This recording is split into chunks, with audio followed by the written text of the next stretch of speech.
Are we ready? Yes, we are. Okay, I need a motion and a second to move into public session. Motion, Jackie. I'll second it. All in favor? Aye. Aye. Okay, moving on. Good evening, everyone. Let's see. Jesse, would you mind doing the Pledge of Allegiance? Sure. I pledge allegiance to the flag of the United States of America and to the republic for which it stands, one nation, under God, indivisible, with liberty and justice for all. Thank you. Would you mind doing the roll call, please? Yes. Mr. Middleman, Present. Mrs. Manzi, Present. Mr. Kolahifar, Present. Ms. Villarreal, Present. Dr. Adams, Present. Mrs. Augulus, Present. Ms. Panico, Present. Mr. Wausau, Present. Mrs. Napolitano-Furno, Present. Ms. Kennedy, Present. Mr. Greg Gercio, our attorney, Present. and myself, Jesse Kemp, the district clerk. Okay, do we have any changes to the meeting agenda? Yes, I want to pull the ones that had no dollar amount so I can vote separately, but not really change, just pulling. Okay, so when we get to that portion of the agenda, we'll pull that for a separate vote. Thank you, Mylon. Okay, no other changes? All right, we're moving on to the Board of Education meeting dates for 2020 and 2021. I believe, Eileen, you suggested that maybe we move our meetings to Thursday. Would you like to lead off this conversation? So I wanted, we had talked about that because to look through the agenda, as you know, Mylon, you and I look through every little detail. You know, during the weekends, it's hard during the weekends, and then sometimes things get added. So I suggested that we put a cutoff date in the policy of like Monday and move the things to Thursday or Wednesday. However, our policy says Tuesday. So the first thing that we needed to do, Linda brought this up to me, thank you, Linda, was to change that wording. But I did look at that today, and Linda, I think it shouldn't even say a date.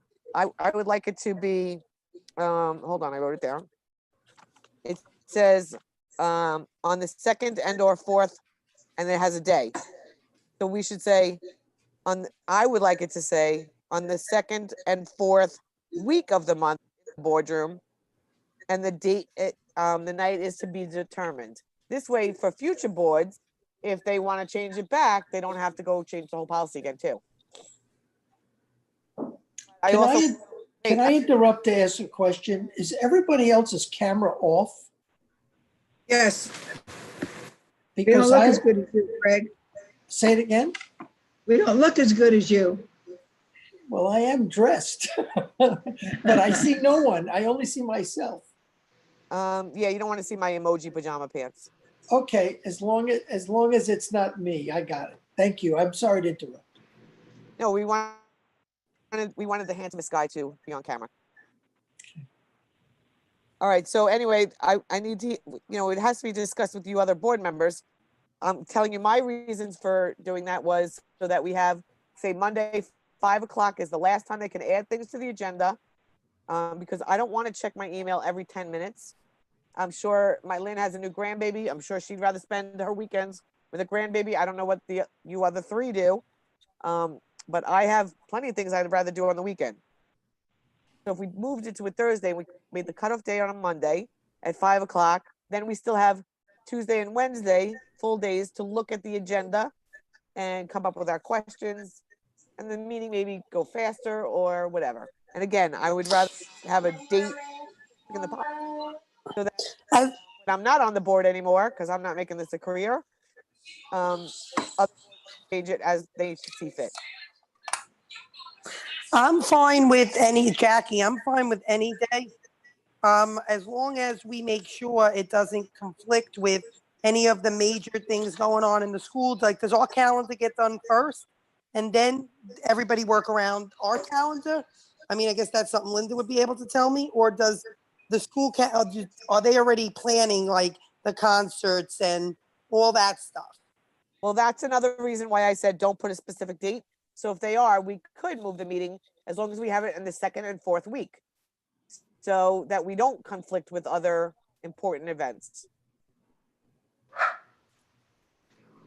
Yeah, no, that's the Oh, only thing I Linda. have. I mean, regular. Linda, when everyone finishes discussing what they had to discuss, can you tell us and the community where we are for next September, what you know?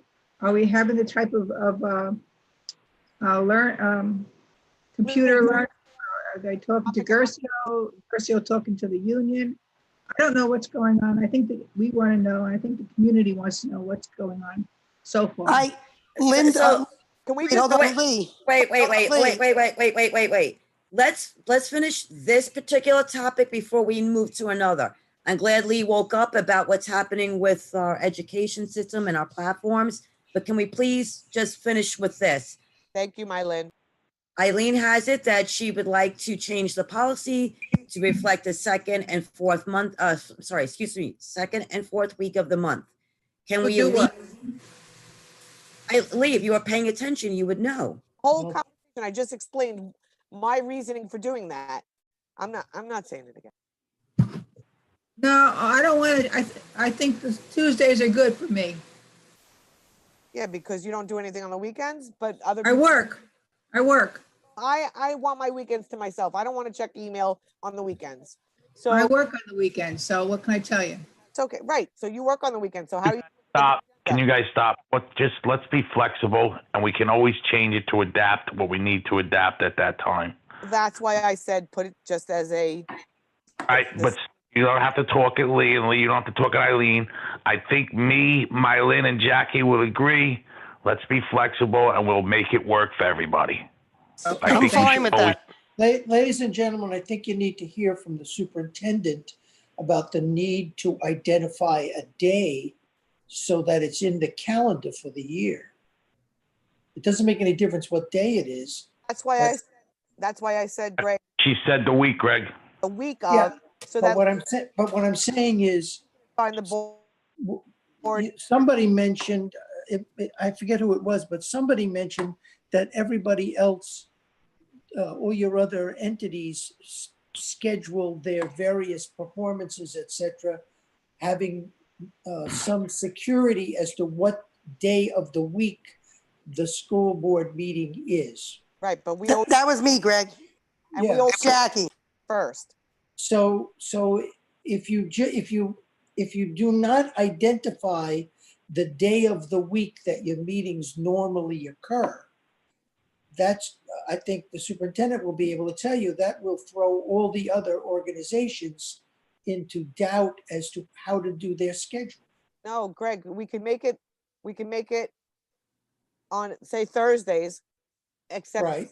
we move the meetings so that Yeah. Linda has all the calendars. Linda can make the schedule. I'm okay with that. But just have the reasoning for my Thursdays was because I don't want to look at board I events understand. the I weekend. understand. And it's, as long as you identify a day, you can pick any of the days, Monday through Thursday. Want to identify. I want mostly Thursdays or Wednesdays, whatever Linda feels is best, so that we have at least 2 days to look over the agenda, and then go from there. If there's a day that we can't do it on a Thursday, it'll be on our calendar first, and then Linda can tell the other groups, because she does they do all the calendars after we do the Board of Ed. Correct, Linda? That's correct. Yeah, I think, well, Was why it don't, unreasonable? Linda, why don't you explain what the complications are if you don't have some security as to what the day is? Generally, it can always be moved, but So I As a did present the board with a draft calendar. It's actually as an exhibit to this file for Thursdays and for Tuesdays. Jesse actually created the Tuesday one using the current policy. And after last board meeting, I created the Thursday one after the last board meeting. So what would happen is if the board decides tonight that you want to change the policy, and I understand what you're saying, Eileen, that we want it in the second and fourth week of the month. If we do that and we adopt the calendar that is the Thursday calendar, which is all Thursdays, then I can build a calendar around it. If we don't adopt something that gives us dates, then it would be culturally, Eileen, because you've run so many of these organizations revolve around the Board of Education meeting schedule. So there are organizations who have owned the third Thursday of every month for their meetings for the entire time they've been together, whether it's a civic association or a PTA association. So what would happen is we've already obviously gone out and asked them for the dates that they want next year. But since we are no longer providing a print calendar, I would then send back their dates and say, these Tuesdays are now open if you'd like to move to Tuesdays. So we would control that as long as we have a calendar that's been adopted and I can, give people those dates. Just so you know, I was the president of the Ronkonkoma Civic, as you know, and we used to have our meetings on Tuesdays. We switched them to Thursdays because the meetings were on Tuesdays here, and I was on, I was going to both. So, it's easier for a civic to change their date than it is for the board. I get that. But again, my reasoning behind it. I think you understood them, right? And it's just a discussion. Listen, if everybody wants to keep it on Tuesdays, that's fine. But that gives me one day to look at an entire agenda, and then we table a lot of stuff, and I didn't want to do that either. So why don't we just make sure that the Wednesday before is the last day for the following Tuesday? Yeah, I agree with you, Mark. I prefer that information get to the board a little sooner. I'm really not a fan of changing our dates. It's historically Tuesdays. Our community is used to having it on Tuesdays. I know our Bohemia Civic meetings are usually on a Wednesday. I have local things here that sometimes happen on a Wednesday or a Thursday. I actually have things that happen on Tuesday and I can't make it because I have my board meetings. I just think historically the community is really used to having it the second and fourth Tuesday. And I think if we start changing that, it's going to, especially with a lot of our most seniors that come to a lot of our meetings, it kind of throws their days off and they're kind of used to using their Tuesdays just to come to our meetings. Lynn, and again, I'm fine with that too. We talked about that. But then I want what Mark just said, the cutoff for adding stuff onto the agenda you have to give me 2 business days, not my weekends. Okay, so if we went live to the board on Thursday evening, you would have Friday and Monday. Does that work? No, I'd rather have Wednesday, Thursday, because I like Friday, Saturday, and so I got home today. I didn't read anything, so Right. Yeah, so that extra day means a lot. Wednesday, Thursday, because what about people that are doing things for the weekend? No, but I agree with Mark only because for those of us that have a full-time, working full-time, it's a lot to try to, especially when we got this stuff on Friday and I wasn't even home. I worked all weekend. So Right. it's something like that is difficult. And there are days when we're able to read stuff or, like you get a little bit quieter and you can look things over, but things are very busy right now. And I absolutely do not have the time at work to look anything over. right. And I know Make it you one- guys look at the agenda, but I know Mylin and I go through it with a fine-tooth comb. It is time consuming. Mylin will agree with me. And I know Mylin has, she's a grandbaby. We have to have lives too on the weekends. So I agree with you, Mark, on that. That's fine. I'm good with that too, but we need to put that in the policy then. Linda, can we do that?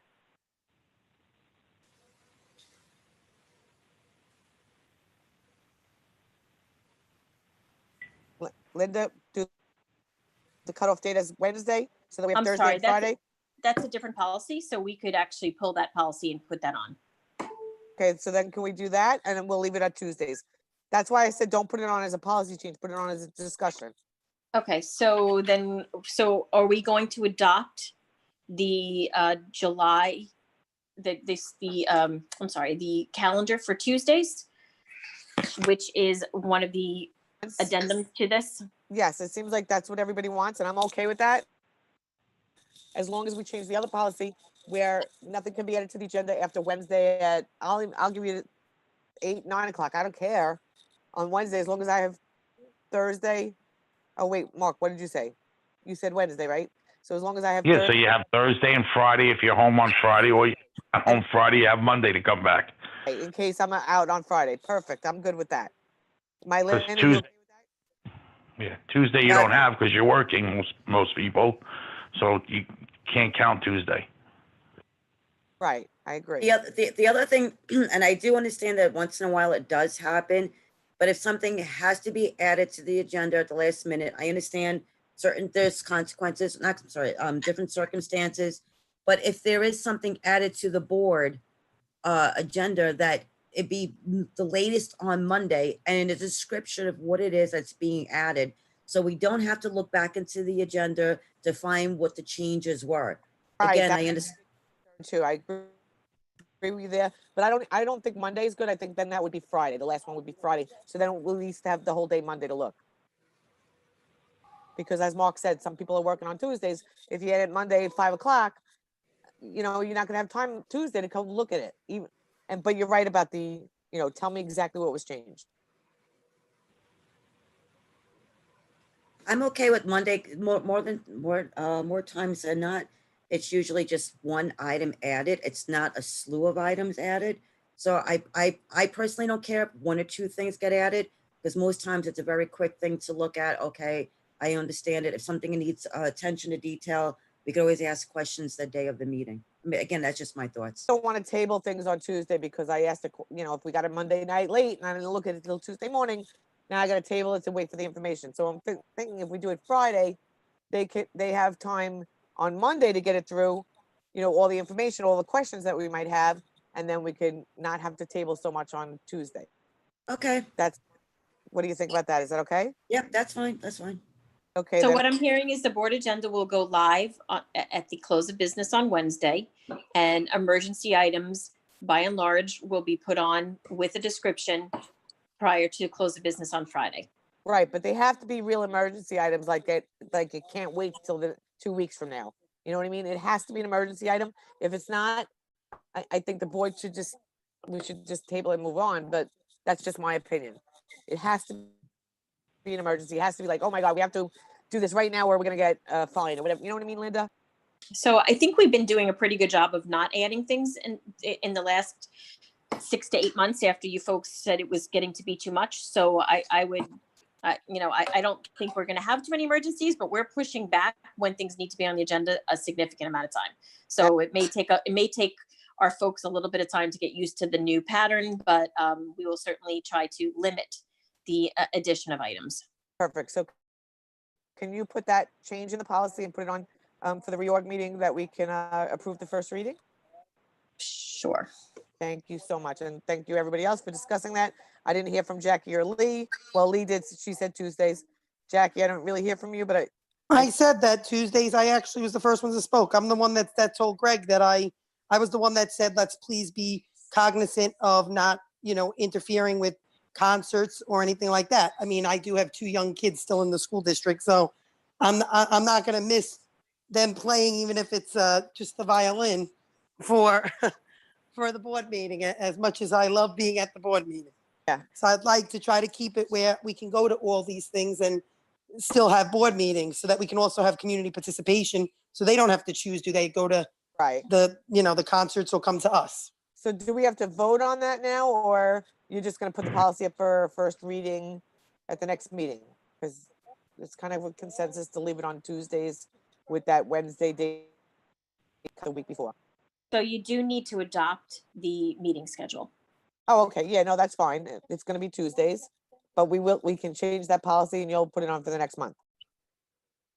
Yes. I'm good with that. Thank you. Okay, so we're voting on the The Board of draft 2020-21 meeting schedule. Okay, so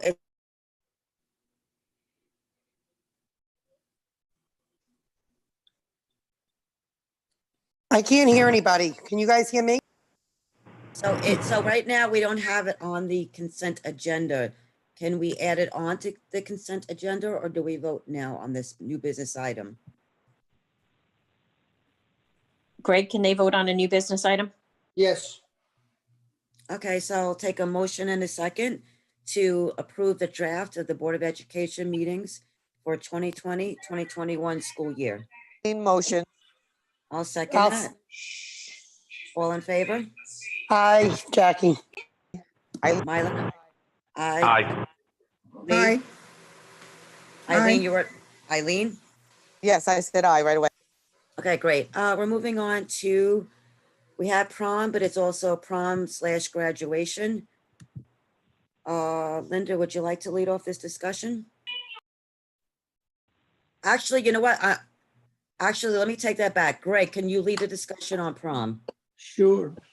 I've been asked by Mylan and frankly by half a dozen board presidents and superintendents who are trying to interpret the governor's executive order on this issue.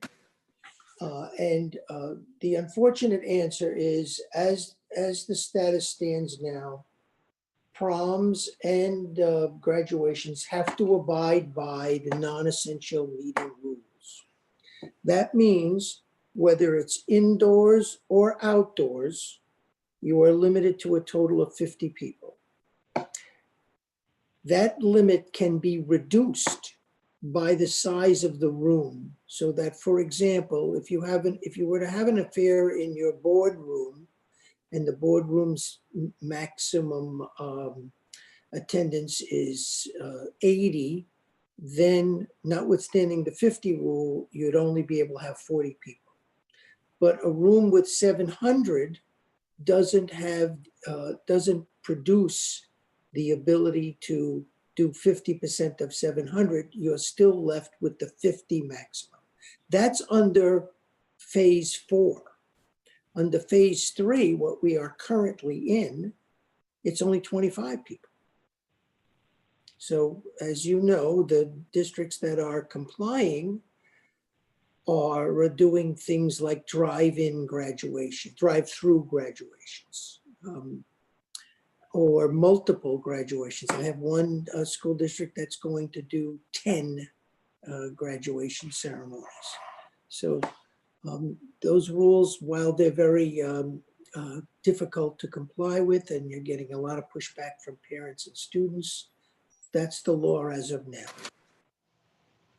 Okay, so our district, with the help of Mr. Moran and Dr. Adams, had hosted a Zoom meeting of well over 100 parents in attendance. Yep. And we had a discussion about the phases 3 and 4. And the hope was that in phase 4, that we can have our full graduation. That seemed to be the consensus of everyone that was in the committee meeting. We even had as far as students that were actually petitioning that they'd rather be with their peers than to have their parents there. So that caused quite a rift right there. But the general consensus was we were willing to wait to mid-July when the phase 4, so that the class can be intact and have a formal graduation. I believe we're not the only district that is holding out for that same thing. And that's where we've been left off at that point. Can I pipe in? I have 2 questions. One, you saying phase 4 is 50 students, right? That's correct. Right. So, and that's going in a couple of weeks, correct? Well, it's scheduled to go to a couple of weeks. I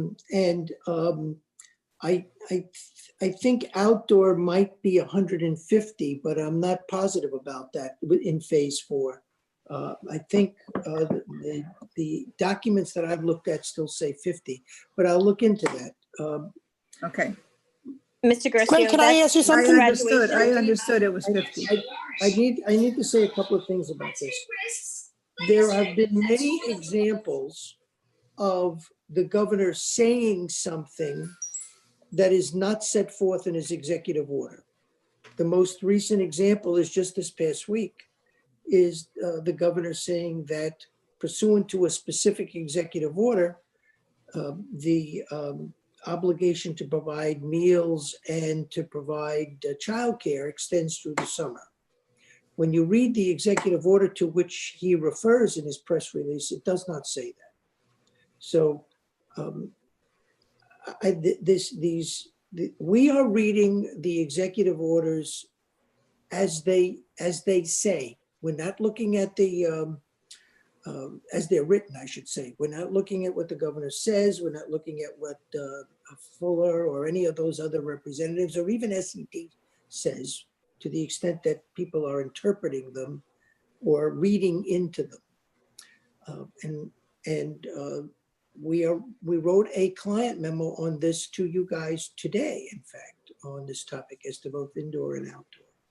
So I think to the extent that schools are complaining, many are. There's no question about it. There's more pushback about these two things than there has been about delivery of instruction, frankly. But even the date that I think Mylan mentioned, July 21st or 22nd, there's no guarantee that you'll be in phase 4 as of that date to begin with. Okay, so let me, The projection. Wait, I have a Okay. question for you. Is there, Greg, it's Jackie, is there, I was under the assumption there was only 4 phases until like a week or two ago. How many phases There are are only they projecting? Well, that's a great question. There are only 4 phases that have been Identified, the right? word, not just identified, but structured. So, there's a structure in each of the 4 phases. Beyond that, nobody knows. And frankly, I have no idea what the governor has in mind with regard to this. As an example, we're starting to see some interesting cases in the Northern District of New York, and this is a federal case that just came down the other day, involving I think one or two priests, ministers, and rabbis brought a religious discrimination case based upon churches being excluded from phase 4. And they won a preliminary injunction based upon the court saying that it's a discrimination based upon religion to single them out when other similar gatherings are being permitted. And the federal judge particularly pointed out the issue of all of the demonstrations that have been going on. Now, that's only a very narrow ruling based upon the 5 plaintiffs alone. We don't know what the appeal is going to be. And it won't be the law in the second department. In the Eastern District of New York, where you guys are, until such time as an appeals court says so.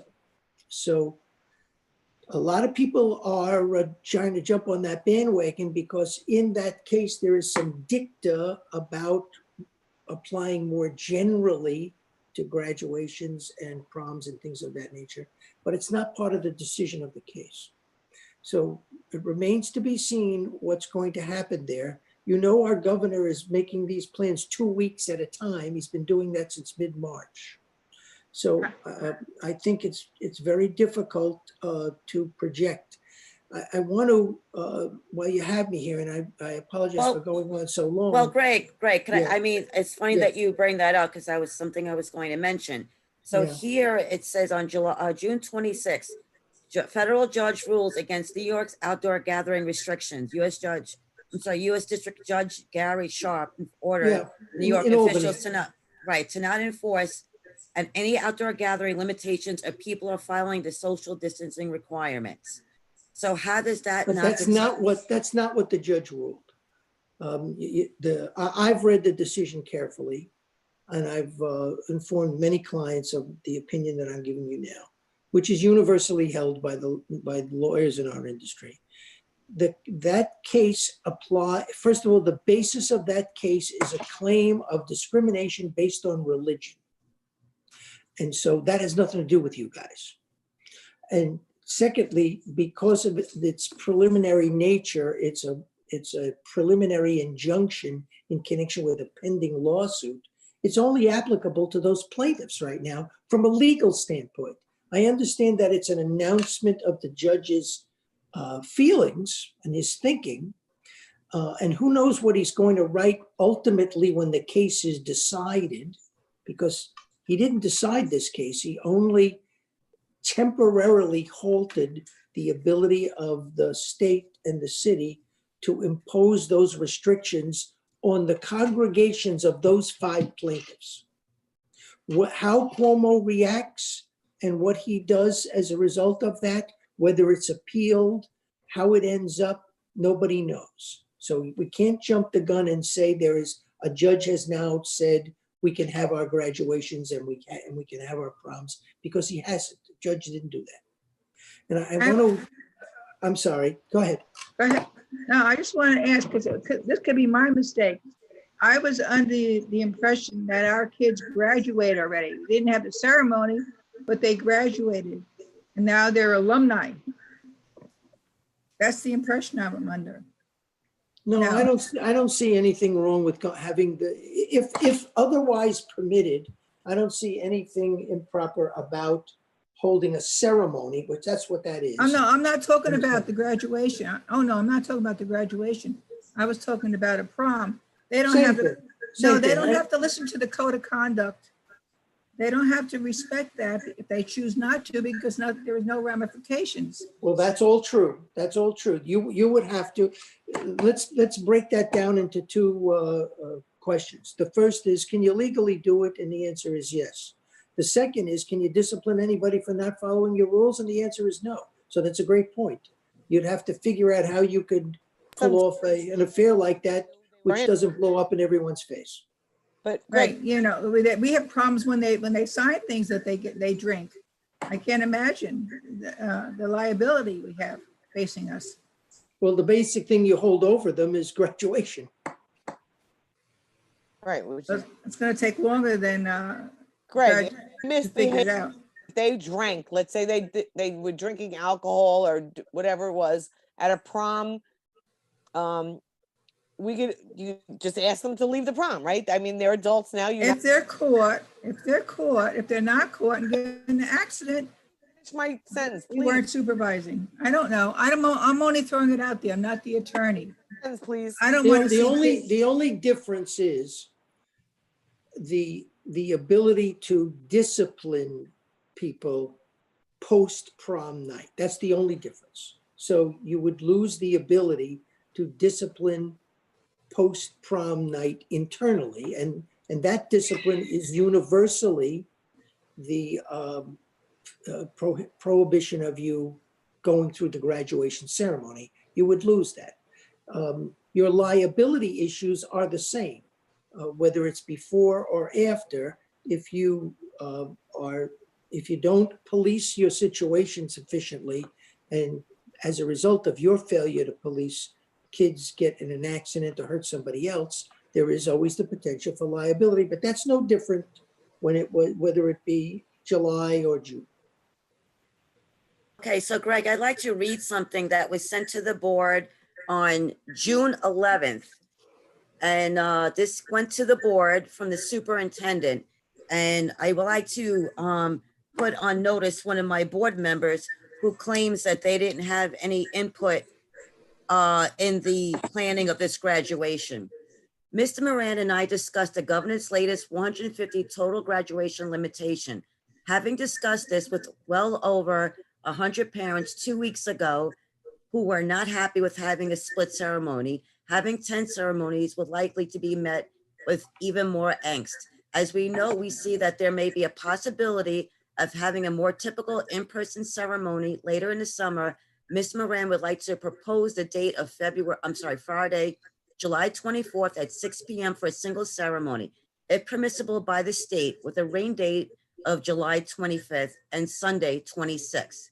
If we need to be split class, he is proposing July 24th at 10 a.m. and 5 p.m. with a rain date of July 26th.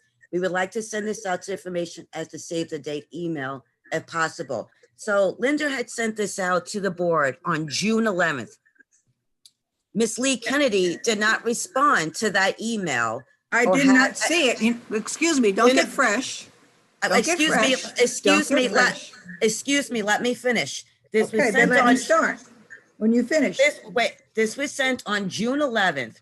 I was the one that responded to this email, basically saying, yes, I was in the committee meeting. I heard the parents, I heard the teachers, and the consensus and the overall was that they would like to have it a traditional graduation. Now, in that meeting, that Zoom meeting that I was at with over the 100 parents, only thing that I added to the conversation was to Linda, do we have the technology, whether it's going to be on a virtual platform or a traditional platform, do we have the technology to support both?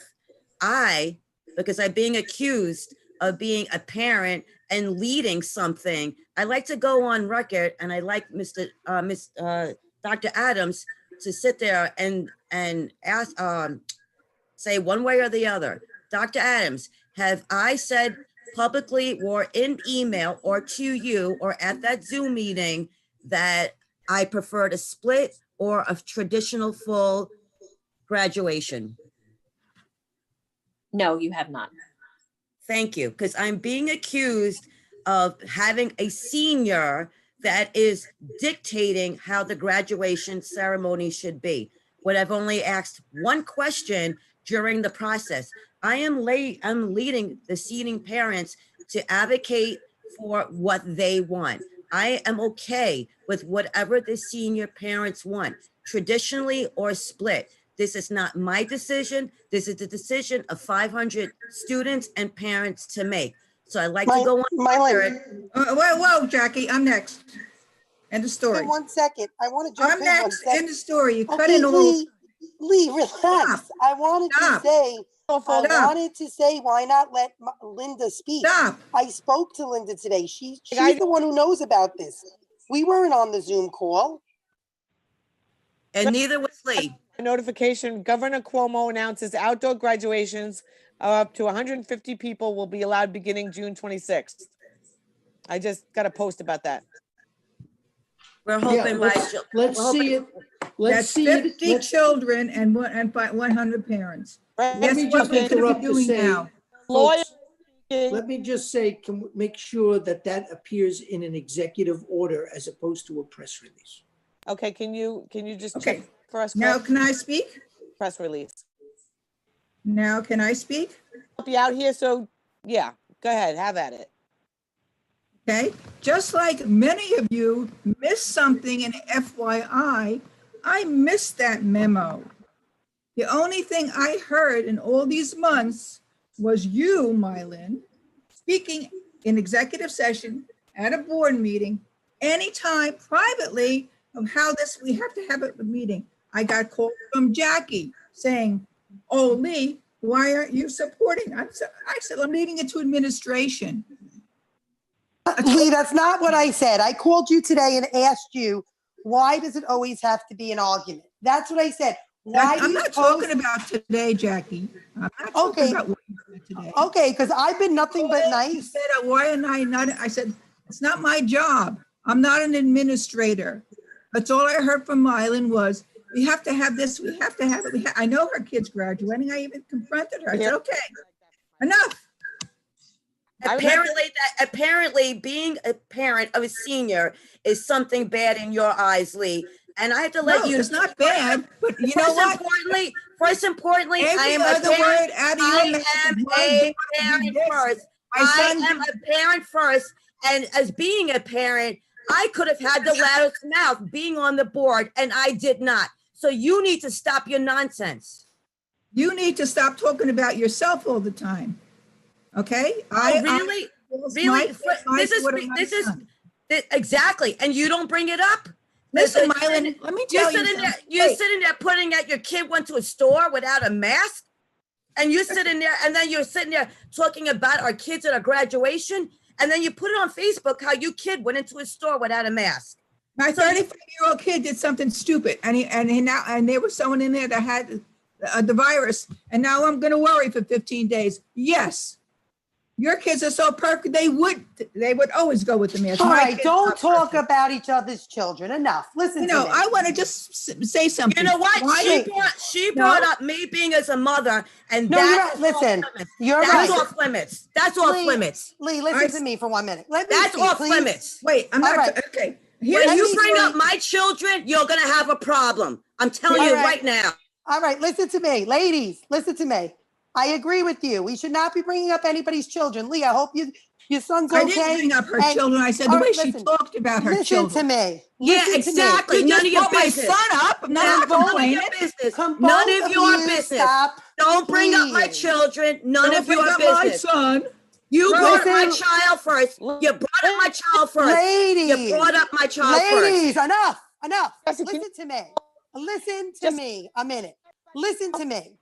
We have children in the district. I have children in the district, okay? So yes, we are parents. Me and Mylin right now are the two that have children that are still in the school. Her daughter's graduating. That should not matter if we support something. I do not have a child graduating, and yet I supported, and Lee, this is what I said to you today, kindly. I said K-5, 8, and 12.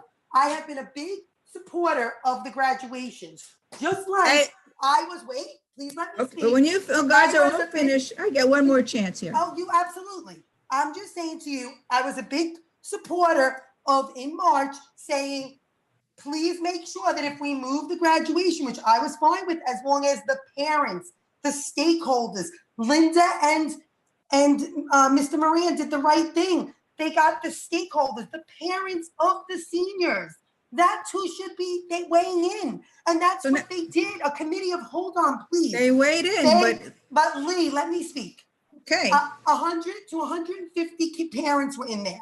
Okay, Linda could tell us better, but I know it was over 100 and less than 150. And I'm telling you, from what I understand from a lot of those parents, they put in what they wanted, and everybody had the opportunity to be part of that committee if they chose to. So I understand we have to follow executive orders. We're trying to do what the parents of the seniors, not the parents of the third graders, or I'm a parent of a fourth grader wants. We're trying to do what the parents whose children it actually affects. That's who should have a say with the principal and the administration. And They that's want a what they full did. graduation. But listen to me. Please let me speak. But I also was the one who fought and said, please make sure that our military men and women get a graduation regardless. And I have to say, Mr. Moran, thank you. Thank you, Dr. Adams. You did a great job. It was beautiful for those 9 students. I was very, very happy for them. It was beautiful. But not every parent, okay, wants that. They want the bigger graduation. These are children that are going into the military, going to early college for sports and for other conflicts. Totally understandable, and I'm so glad we did it. I supported it 100%.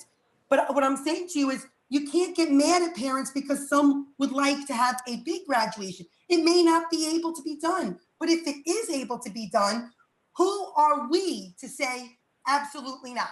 Absolutely not. If we don't want to go, we just don't go. But if you want to go, this is what they want. What's best for the children. Let's make sure they're safe. Let's always make sure that health and safety is taken into consideration. But Number after one. that, No, that's number one. but That's then number- Lee, number listen to one. me. But you are not a parent of a senior either. And Makes neither no am I. difference if I'm about a parent. I want the No, health and so you safety. shouldn't. But you shouldn't be the one to keep saying that. Right now, listen to right me. now it's Wait, against the can I law. It's finish? 50 Can I kids, finish? 25 kids. Can I In July, finish? it's going to be 50 kids. Lee, Maybe can I it's going to be finish? more. Maybe not. Lee, End of story. No, 50 kids. We could have been doing that now. Lee, I called you today and said to you, why are you saying to people that we are that we're supporting these graduations that aren't safe? When I had never done that. I had said K-5, 8, I wanted a graduation. You wanted a reverse parade. You won. But me personally, I didn't want just that for the kids. I wanted the kids to be able to get out of the car, whether they're wearing a mask, go up and get their diploma from the principal or their teacher. I wanted something more for them. But you know what? I'm a parent of younger children. So maybe I just am still in the gist of it with everybody. So I understand it a little bit more. Yes, you have an older child, and I respect that you have a lot of experience with that. But I don't think you really are in with what the parents want. Because if you really listen, not to the 10 or 20, but if you really listen to the majority, there's over, how many kids are graduating? Over 500? Less than 500. All right, well, you can't keep saying to me. 497, 497. I knew it was around 500. That's why I was saying. But I'm saying to you, we can't keep saying what we want. I'm not a parent of it. And you can't get mad at Mylin because she wants to fight for her child. She's a parent. She's not acting as a board member, which Greg explained to me recently. When we're by ourselves and we're speaking about our children, that's our children, and we're a parent, we're a community person, we're a taxpayer. We are not the board. The board is when we convene. You need a consensus, at least 3 of us. So you can't keep getting mad. Like if I stick up for something at one of my kids' schools, you do throw at me. Oh, Jackie, actually a few of you have thrown at me that, oh, that's your school. No, I'm just sticking up for this or that. You can't keep blaming because our children go to a certain school either. It's a little bit too much. We should all be focusing, like I told you today, Lee, on the phone, we should be focusing on September. So thank you for bringing that up. We should be focusing on. Okay, now you finished? Yes, but I asked you all. Are we finished? Are you finished, Jackie? You got 10 minutes. Are you finished? Listen to me. Are you going to please be nice like I asked? You got 10 minutes. Are you done? Yes, go to town. Thank you. But nice. My turn. I am very suspicious of you, Mylin, and I'll tell you why, which I kept to myself all this time. I'm suspicious of you Wait, too, Lee, but wait go a right second. ahead. Okay, how about when you cut a deal with board member Craig and Nick, that if they voted for you to be president that year, that you would vote for one of them for the next year, locking me out for president for 2 years in a row, right? Remember that? I have witnesses. One is Nick and one is Kim Pepe. The deals because You sat in the diner and did this, and you sat in McDonald's and did this to me. but A the cold- McDonald's. famous Yeah, for first it was a diner and McDonald's in Ronkonkoma. That's what you did, and I have proof. And if you want them to come on this audio and write about it, they both will. Go That's what right you ahead, Lee. Go right. Remember, You Do you actually, guys realize you that we're actually- wasting you our actually- meeting on you this actually behavior? just made, you Please. just, ask you Kim actually Pepe. just made a deal with Mark to go be the president. So stop your. I didn't make a deal. I asked Oh, him you and didn't? told Oh, you didn't? What did I say? Mylin, I think Mark should be president because he would Yeah, be the calmest.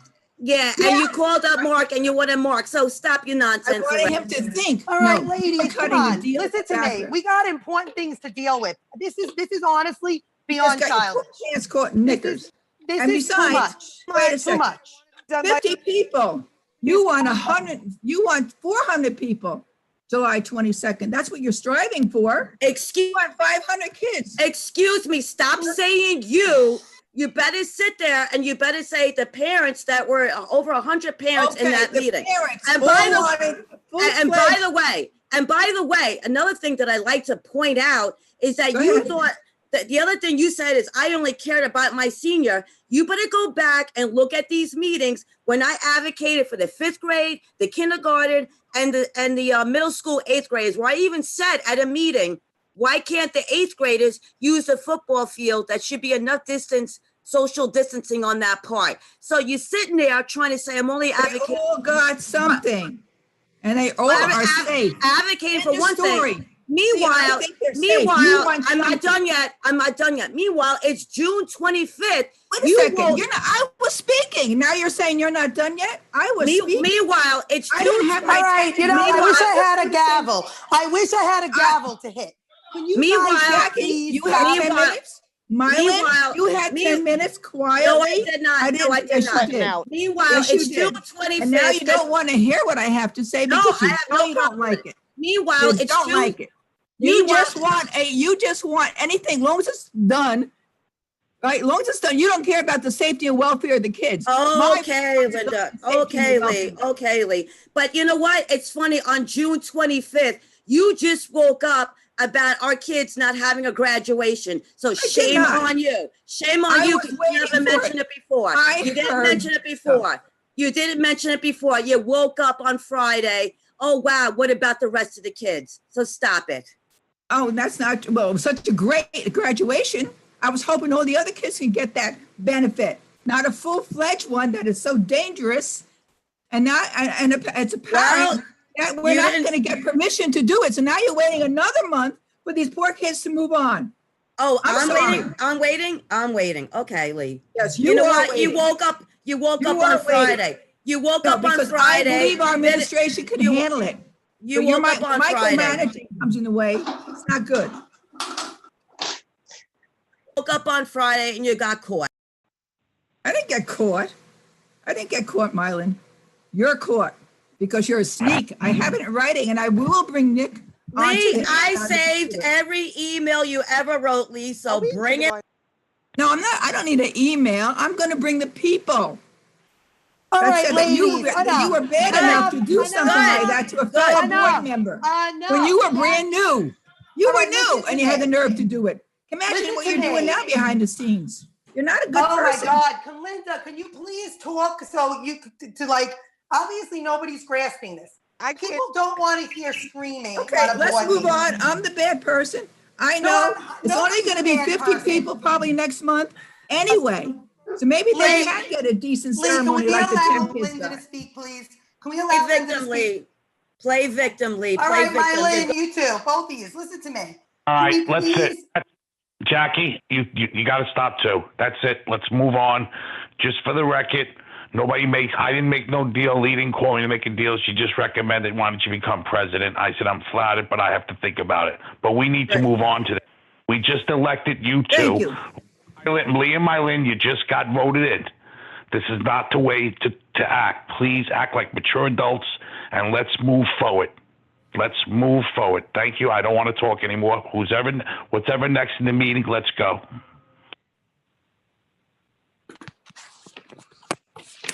All right, so we're moving on to policy procedures.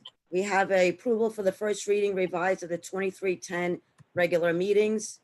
I Well, then believe that we, This is going to be pulled. okay, Mylan. we're gonna pull that, table it. All right, so we're moving on to public comment. We just need to Uh, vote that. We need to do a first and a second and vote to table this because this is not a policy we're going to change right now. So Okay, so I need a motion, a second for the table of the approval of the first reading of the revised policy 2310. Sorry, Mylene. Eileen motions. I'll I'll second it. second. All right, Jackie will second. All in favor? Aye. Aye. Aye. Okay, we're moving on to public comment. Jesse, Oh, yeah. You have the letters. All the Jesse- letters have to be written, be Lee, spoken about, I like the promise. Lee, I am speaking. So Jesse, there was a question on social media, how you may read some of the emails, not all of the emails that are presented for public comment. Can you just discuss or the process of what you look at when you share the public comment questions? Sure. So all the emails that are emailed to the Board of Education email address, most of the time they address right in the subject that it's for the upcoming public comment meeting or section of the meeting. So I compile all of those into one document and share them all with you guys as board members.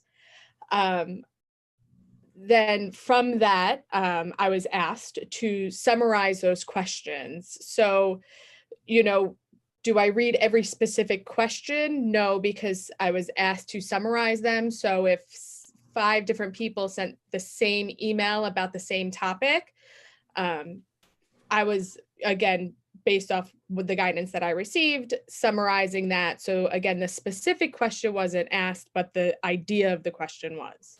Jesse, let's jump in for 1 second. And I'm gonna kind of give Jesse a little bit of the benefit of the doubt here because it is up to the board to tell Jesse to do that. That's number one. But number two is we need to also let the public know that if they want a lot of times we just get emails and they get forwarded to us, but we don't read them at the public session because it doesn't say that.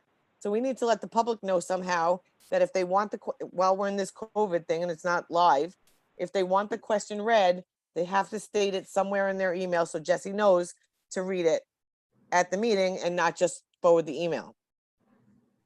I think that Jesse sent us not many emails and they can all be discussed this evening, don't you think? Board? That's not what I'm saying, Lee. I'm telling the public that if they want the question asked in public at these meetings, they have to mention that. Otherwise, we get a lot of emails all the time, correct? From all the board members, Yeah, but guess what? We get people at a board meeting speaking to us. No one has to say their name, but the question has to be answered. Lee, please let me finish. Well, I thought there were questions, and I thought that we had Greg here so he could answer some of them. There were questions. I have them. Jesse sent them to us. I have them all. Jesse, can you ask the questions, please? Sure. So the first, there were two questions regarding this. I'll read them both. What is being done about the board members who defaced the T-Bird mascot with a gun and police hat? And there was also a second question on that same topic. Will there be any public apology for the inappropriate comportment of trustees on social media? Well, since I was one of those trustees, I can answer that really fast. I did apologize if I offended people. I mean, this is an excuse. I am half blind in one eye. I did not notice the full content. I only posted it on my private page, one of my Facebook friends, and I put that in quotes, shared it with the whole world. We got it from kid. The mascot changed a million times. I did not mean to offend anybody. I took it down when I got an adult who called me up and told me why they felt it was offensive. I took it down for that person. I'm not going to just take it down because listen, if it offends you, it doesn't offend somebody else. But when I got a reason and I was spoken to like an adult, I apologized. I will always apologize if I'm wrong. And I took it right down. It was a bad judgment call. And that's it. I'm moving on. There's no copyright on there. There's no code of ethics violation. We have the lawyer here. He can talk to that. I did not do it to be malicious. I did it because I thought it was just a police hat, just to be. You did put 3,000 votes. Yes. Lee, I can easily tell you that I too wrote an apology. Eileen was talking. Relax. I'm just trying to jump in because Eileen was talking. Relax. I just made a comment to Eileen. Okay, that you I'm put the other board member. 3,000, like you were throwing it in the community's face. Well, 3,000 votes, haha, we won. That's what it appeared, Eileen. I posted it, and I am Eileen. We're talking to Eileen. Jackie. Go ahead. Well, Lee, I'm the other board member, so I wanted to wait speak. with one at a time, Jackie.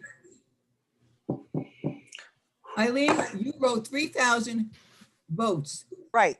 Lee, did you see it on my? You were throwing it in the face. I saw it. Did not see it on my page. You saw a screenshot of it. I saw a screenshot of it. Very few people that are on my private. I have since rectified that further, and But you were throwing it in people's faces to say 3,000, haha.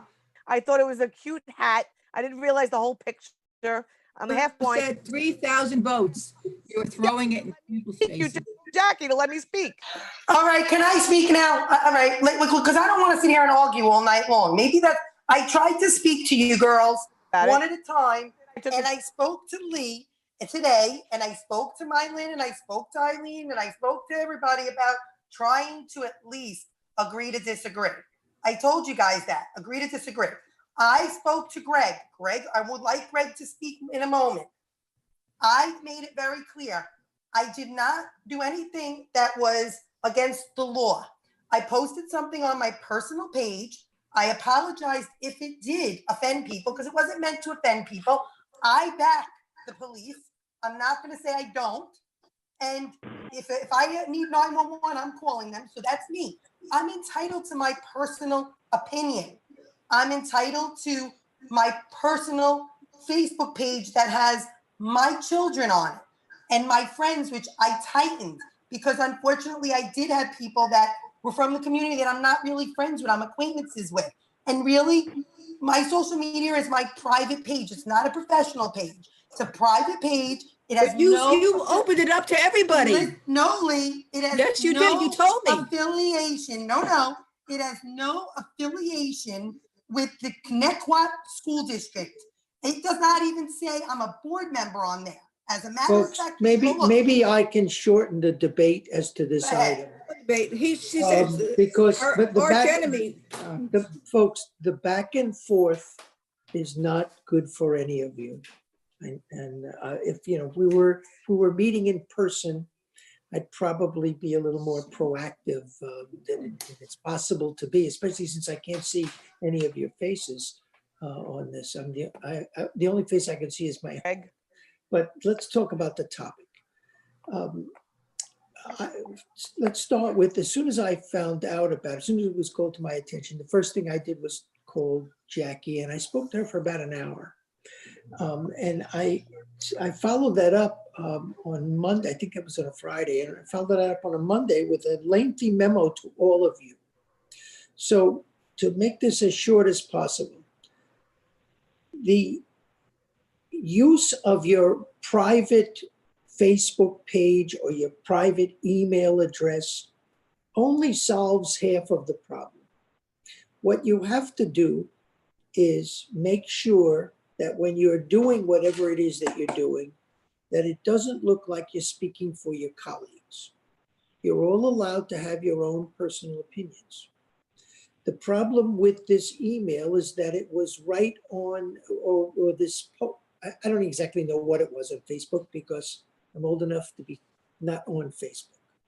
So when you post something like that, and frankly, I didn't notice the few words underneath it myself the first time I read it. I had to read it a couple of times to see the words that were underneath the mascot. The reality is it looks like it blurs the difference between private and public. And all I'm saying is, and what I wrote to you in your memo is, going forward, be careful not to make it look like you're speaking for your colleagues. Everybody is entitled to free speech. You're all entitled to have different opinions on every subject under the rainbow. What you're not entitled to do, whether it's on a private email or a private Facebook page or whatever posting it is, whatever it is, private or district, you just can't make it seem like you're speaking for the entity, which is the board. As long as you do that, you can say whatever you want. So I simply caution people. It's easy to make mistakes like this because the line gets blurred, but just be more careful. That's all I instructed everybody to do going forward. And I think you all ought to move on from there. While I have the floor, I want to double back a little bit about the graduations. While you guys were engaging in that other discussion, I took the occasion to look up the various executive orders of the governor. And there is no executive order that raises the limit to 150. What there is a guidance document from the state health department, which says it's okay to go to 150. You're free to follow that. I have the disability, if that's the right word, of being a lawyer. And as a lawyer, what I ask myself is, what is the authority for people to be issuing these guidance documents? And there is no legal authority to do it. All it is that the governor in his executive orders, where, by the way, he has the power to suspend law, but he does not have the power to make law. And he's been making law for the last 4 months. But if nobody complains about it and you follow the guidelines, then you're not going to get any trouble with the state of New York. Thank you. What's the next topic? I have a question, Greg. I have one question. Yeah. If a student or a teacher puts a post on their Facebook page that is deemed inappropriate to a school district, what does the school district do? Ignore it because it's on their own personal page? Well, students and teachers are subject to disciplinary rules.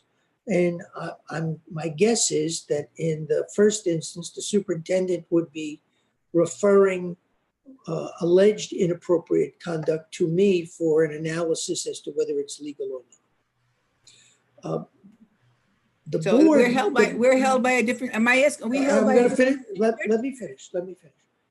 Members of the Board of Education are subject to different rules in that the only authority that a board has over its members is the power to remove for cause. And that standard is pretty high because there are a lot of cases where board members do much, much worse than we've been talking about here, even intentional conduct, and they don't get removed. The bar is high is the point I'm making. But that's the only authority there is. There's no in-between insofar as the discipline of a board member. That is far different from what you can do to an employee or a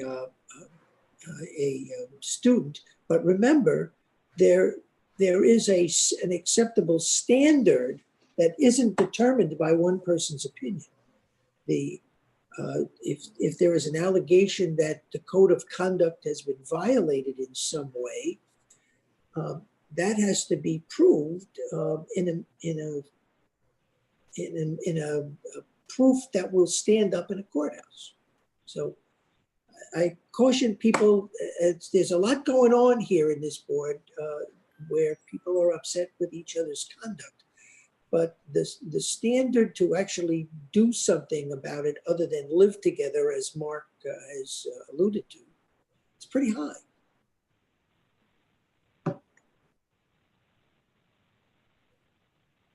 Does that answer your question, Lee? It does. So if there are people that think that it's not appropriate what a board member did, be it that or something else, what do? Do they take it upon going to the state education department? Do they give it to you? The commissioner has the authority to remove board members, and the board has the authority to, pursuant to a certain procedure, to remove board members themselves. But let me just give you an example of what I'm talking about. There is a case coming out of Patchogue, very close to you, not too many years ago, where a board member actually disclosed the board's discussions regarding a piece of litigation to the plaintiff in the case in a manner that undermined the board's ability to defend itself in the case. The board sought the removal of that board member through the commissioner, and the commissioner rejected the application, saying, look, don't do it again. So, you know, self-discipline and self-control is what's supposed to guide all of you in your conduct toward each other.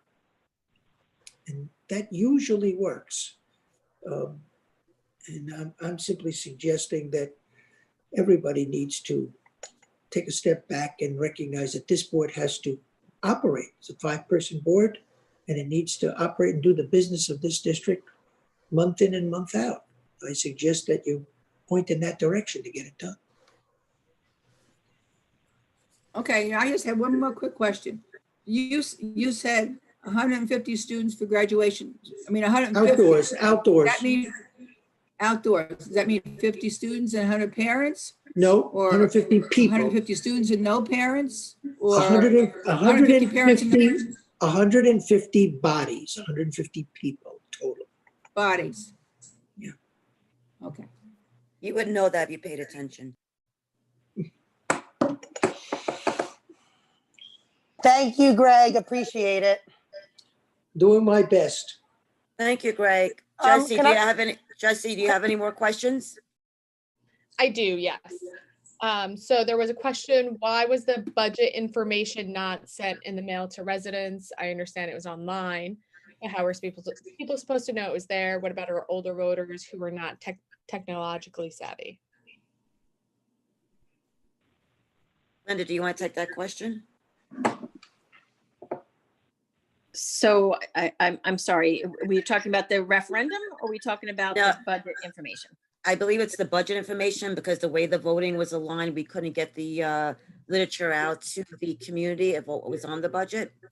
Correct. We adopted the budget on the very last day, which was May 20th. And between May 20th and the voting, which needed to be sent back originally by June 9th, there wasn't enough time to turn around, get it to a printer, print it and send it out. So what we did instead was on our 6-day notice, which is legally mailed to every homeowner, business, every mailing address within the Connect Watts catchment area. We stated that it was on our website.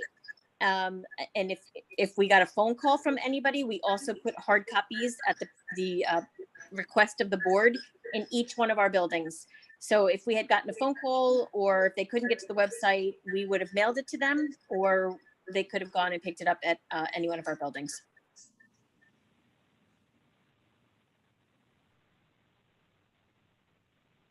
Jesse, you have another question?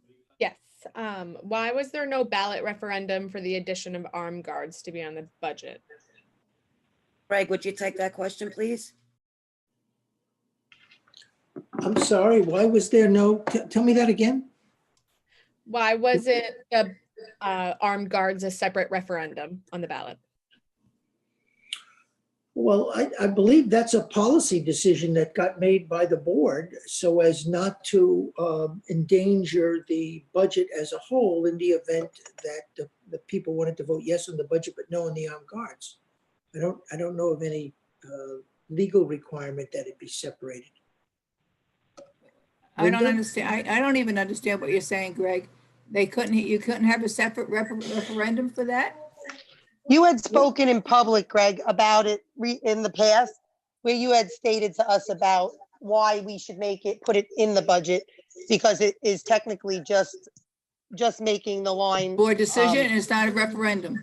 Well, I thought I'm sorry, That what you I thought the question was coming the other way around.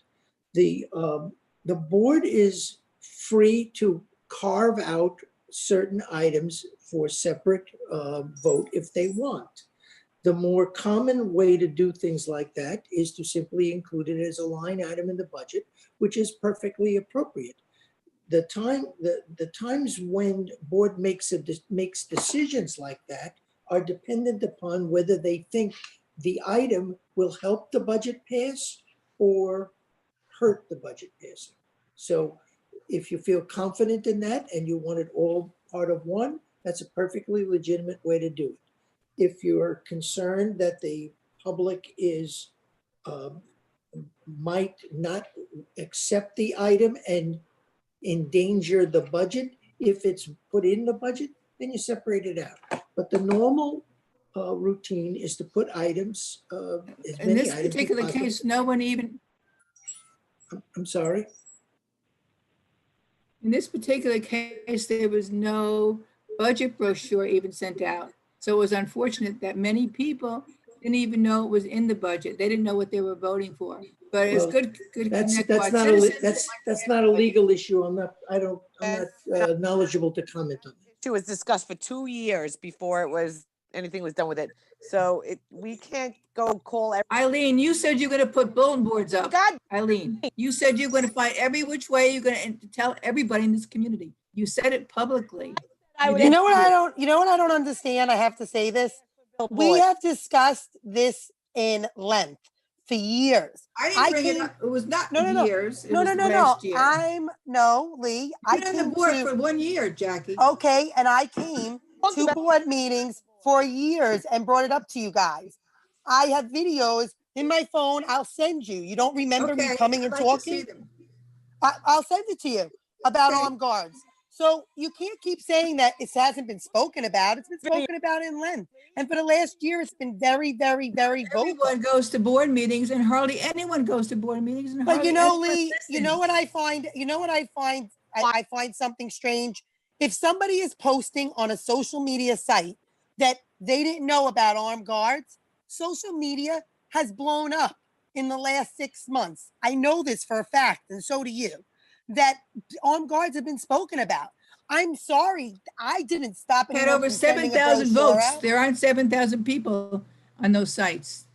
So there were Lee, other people I'm voting not that saying that, had no Lee. clue what was going, they're voting on. Lee, I'm not saying that at all. I spoke in length that we should have had a brochure sent out. And I don't know about you guys, but I told Linda today I got something sent to my house. So I don't really know. Maybe some people did, maybe some people didn't. I really don't know.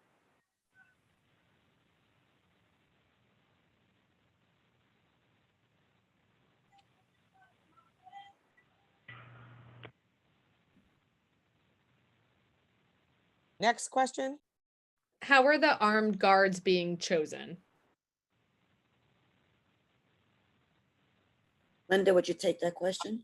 I was just going to ask if I could. So we had a stakeholder committee that began meeting in October and November of 2019. It was put out to the entire district as a link that they could join. We did not stop anyone from being part of that committee. We had about 60 some odd people in the room for the first committee meeting. At that committee meeting, we discussed the pros and cons, and then we looked at questions that we wanted to research. That led to presentation to the Board of Education in January of the findings of the committee. And at that point, the board directed the superintendent to come out with an RFP for the potential of having armed security guards. On February 11th, the Board of Education interviewed those folks who put in an RFP. The board adopted the bid on February 25th, 2020. And at that point, the board hired Covert Investigations in order to do the staffing of the armed guards moving forward. So they will be staffed via a process that was approved in the bid and when we adopted the bid on February 25th. I don't know if that's what she was asking. She asked how our process, what is Don Flynn's process? I had a discussion about this with him because my two concerns were, and I'm going to say it one more time, was friendly fire and ricochet bullets. Those are my two concerns. When we had I Don, asked Don Flynn about those concerns. He said to me, his words, those are our number one concerns also. So When he we- said at that point, he goes through a process of interviewing many police officers that are retired. And then out of all the ones that he picked, active two, Lee. He has active officers. too. Okay, so want to be active and work a side job, that's fine with me. I don't care. I prefer active. They're used to handling guns. Okay.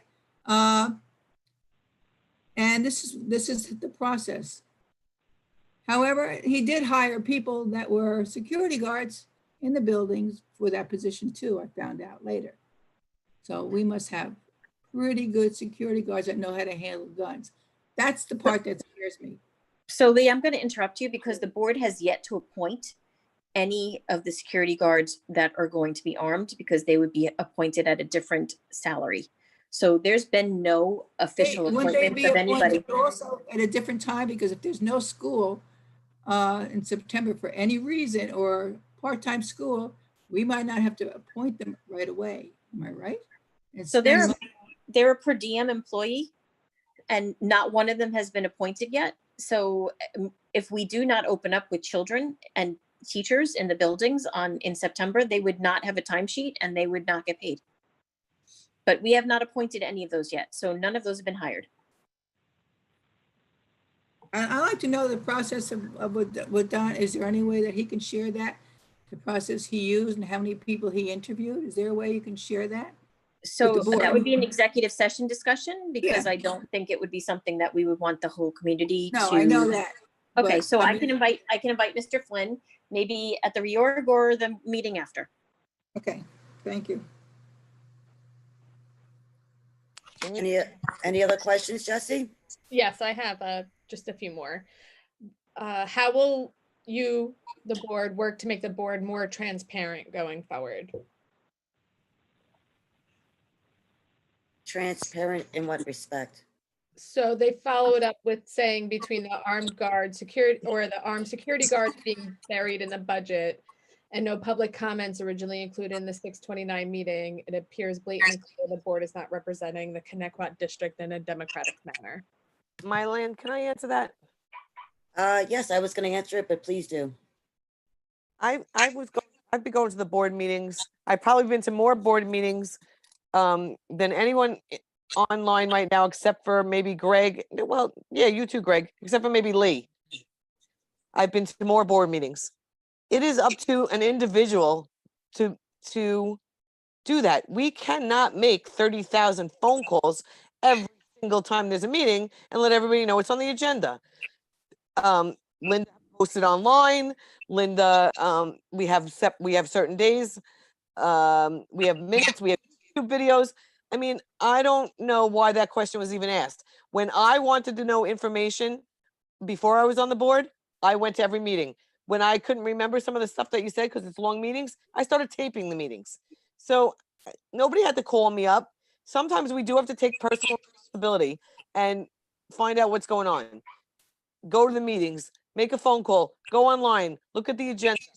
I mean, there's ways to do that, but we as a board cannot make 30,000 phone calls to tell everybody what happened at a meeting. It's just not feasible. That's all I want to say.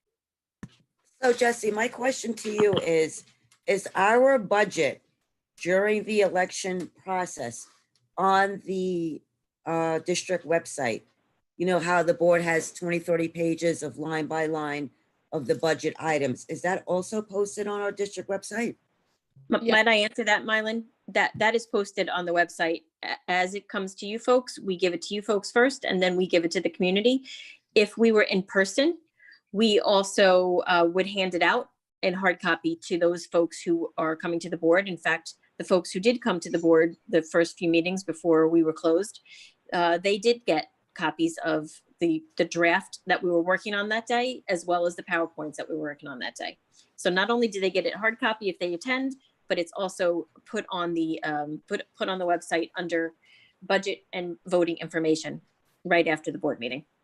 And I am assuming that this hasn't changed in the past as it is in the present, that if a community member wanted a hard copy, they could have just came by central office and got a printed hard copy. Absolutely. So I would assume that would go to being transparent. I know when I've looked on other district websites, I have not seen line by line budget items. I've seen a caption of what the budget looks like. I think we're pretty transparent in the fact that not only we allow the community to come in and pick it up, we've also provided it at our board meetings when they were live, but we've also have it on our website. So I have to agree with Eileen. If you're going to vote on something, then you make the time to go look at it is what you're voting on. How much was the library budget this year? Anyone remember? So the library budget wasn't on our ballot, just the trustee. Just the trustee? Yeah, so what the library informed me of was that, and which we confirmed with our legal counsel for our public notice, like the legal notice that's required to be published, is that because the library budget had a 0% increase, they did not need voter approval. Jesse, next question. Sure. Will the district consider creating a 7-person board instead of 5? I'd like to answer that one too. Please do, Eileen. I did want a 7-person board. There is a process that you have to do to go through it to get a 7-person board. That is something that is done on a referendum. Greg, you can correct me if I'm wrong, but I did this whole process. We had to get signatures. There was a whole big thing. I have a site on Facebook. I'm not going to mention her name, but another woman and I went and did it. You have to have a vote, and our community voted it down. I believed that there should have been a 7-member board. I got to put it on a referendum. Our community 2 or 3 years ago, voted it down. They only wanted 5 people. So if someone wants to do a 7-person board, they have to follow the process. They have to file the paperwork. They have to get the signatures. They have to ask the board to put it on a referendum for the next year. It can only be done on the time that there's one person running, because it has to be evenly spaced. It's on the New York State Department of Ed, the whole process. So have at it, because I agree with you. I tried it. It didn't work. Thank you, and I do remember you doing that. I also remember you with the petition. I believe I also took some copies and helped you get some signatures as well. And at the time, it did seem like there was a lot of interest in putting it as a 7-member board, but when it came down to the vote, it failed. Everything Eileen said from a legal standpoint is accurate. Thank you. Jesse, next question. Sure, these are the last two and they came together. How will ConnectQuad improve distance learning if and or when it needs to occur again? And then also, can the district implement minimum requirements for teachers for synchronous or asynchronous learning during distance learning? Linda?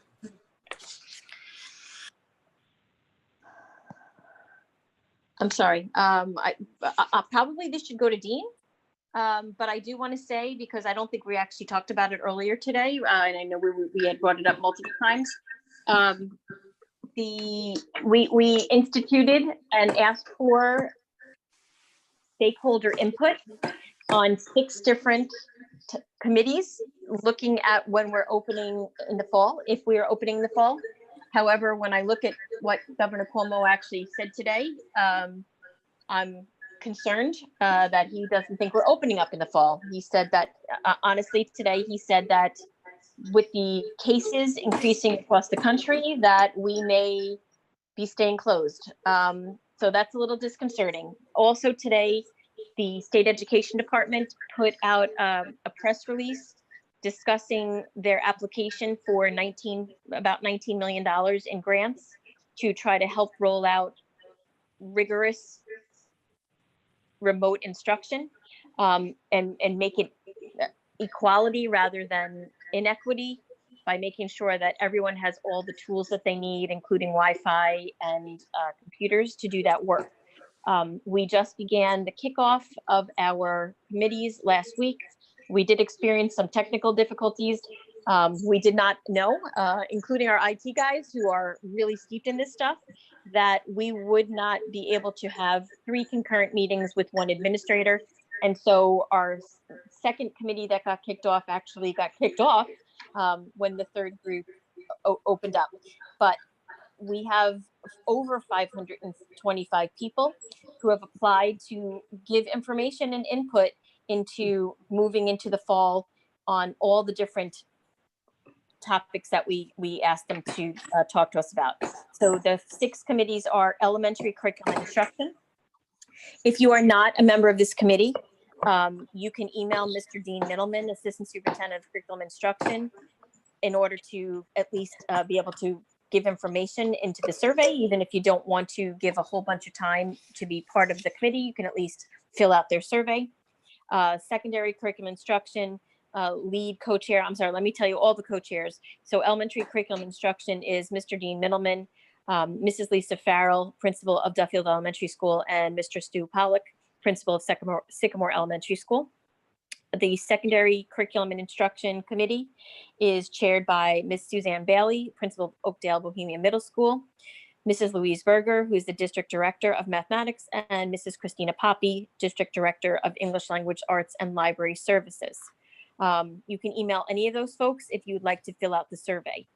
We have a mental health committee that is co-chaired by Mrs. Monica Manzi, Assistant Superintendent for Special Education, Mrs. Gail Santo, District Director for Pupil Personnel Services, and Mr. Lou Bonadonna, District Director for Special Education. Once again, if you want to be part of any of these committees, please just email those folks, or even if you just want to fill out the survey and not really be a more active member of the committee. Our Health and Safety Committee is chaired by Mr. Rezacola Hefar, Assistant Superintendent for Administration and Personnel, Mr. John Allen, Assistant to the Superintendent, and Mrs. Gail Santo, District Director of Pupil Personnel Services. We have a technology committee to look at both the platform and the different hardware that we're using. Those co-chairs are Mrs. Elise Pulliam, who is the district teacher mentor, and Mr. CJ Rung, who is the network and systems coordinator. And our final committee is the transportation committee, which is co-chaired by Ms. Bridget Villarreal, Assistant Superintendent for Business and Operations, and Mr. John Garvick, Director of Transportation. So if anybody would like to be part of any of those committees, we're working toward that moving forward. And we still have no guidance from the State Education Department, nor from Governor Cuomo on what they're expecting us to be able to do. So we're putting together what we believe is the best for Connecticut moving forward. Mr. Middleman, would you like to add anything to that? Just a couple things. I think you summarized it perfectly. Our goal is to provide the best instruction for our students moving forward. And, we understand some of the challenges that we faced this past spring. The timeliness, some of the remote instruction challenges, as well as, some of the in-person meeting with students. And as we go forward, we're looking to plan to make sure that our students, again, have that instruction that no matter whether we're in school or out of school, it's as highly effective as possible. I'd like to make 2 points with regard to this. The first was alluded to quickly by the superintendent at the end. Thus far, there's a lot of guidance that has come out of the state with regard to health and safety issues, but curriculum issues, the silence has been deafening. That's coupled with an obligation, I don't remember the precise date, but it's sometime in mid-July, that districts are required to submit to SED their plans. That deadline is looming, and I imagine that Linda knows what it is more precisely. But that deadline is looming with absolutely no indication coming out of SED as to what it is that they believe you must have in your plan in order for it to be acceptable. This harkens back to, you'll recall, in March when schools were closed on the 15th of March, the Nassau, Suffolk, and Westchester were given, I think the executive order came out at 5 o'clock, and originally the order said that your plans for distance learning must be submitted by midnight that night. It was then extended for 24 hours. And then I'm not sure whether Linda or anybody else actually got a formal response from them saying, yes, your plan is acceptable. Last but not least, we have sent an extensive, I think 15 or 16 page memo to all of our clients, including you, of course, as to what items you might have to collectively bargain with your union and what items you don't have to bargain. And we're, of course, available to discuss all of those issues once a plan starts to be formulated by the school district. But as it does formulate the plan, we suggest that you look at that outline carefully, because you don't want to have all of these stakeholder groups coming up with a solution as to an item that might involve bargaining, and then you have a roadblock that you haven't achieved negotiations, conclusions with your bargaining units over that item. Can you be specific to what items would be a bargaining issue? Well, that's a very long memo that had. But but let me give you an example of what isn't, because that's really at the crux of this. Number one, you have to comply with the provisions of your CBA, and that has to do with the number of hours in the workday, the number of periods that are taught, the class size issues that you would have if you're dealing virtually. Now, that's what I'm talking about now, if you're forced to have virtual instructions. But you're not obligated to bargain what it is what is going to be delivered if you comply with contract. In other words, if you were to say a teacher has to follow his or her schedule precisely the way it is in there was attendance, You have to give those 5 courses. You have to have your program developed for it, and you have to deliver that instruction just as though those kids were in the class virtually. That's not bargainable. Not too many people did that in the spring because you had to come to conclusions within 24 hours and get things running. You have time and you follow the guidance of that memo, and you can see that you have the ability to deliver much more in the way of instruction. There are issues that you have to confront. Discipline, for example. How do you discipline people? How are you delivering the program live, or are you delivering it some other way? If you do have in-person but different instruction because of the health issues, and by that I mean there are many districts that are contemplating A or B days or split sessions, how you develop a calendar and a teacher's schedule in that regard might involve some bargaining depending upon what your plan looks like. All right, Greg, I was cut off from a lot of this. So what was the question that was initially asked to you? Because I couldn't get back on. I just got back on a couple minutes ago. Mylan has asked the question of what kinds of things would you have to bargain with teachers by way of examples, and which ones wouldn't you? And I've given an example of what you wouldn't have to bargain and what you would. Long distance learning? Distance learning, depending upon the degree to which you comply with the contract, there's not a lot that you have to bargain with the union. As long as you're not. So I'm Greg, sorry. so was live teaching off the table, on the table? Live teaching does not have to be bargained if you comply with the provisions of the contract. And by that, I mean five classes, 45 minutes, lunch, prep, etc. You know, a teacher's schedule.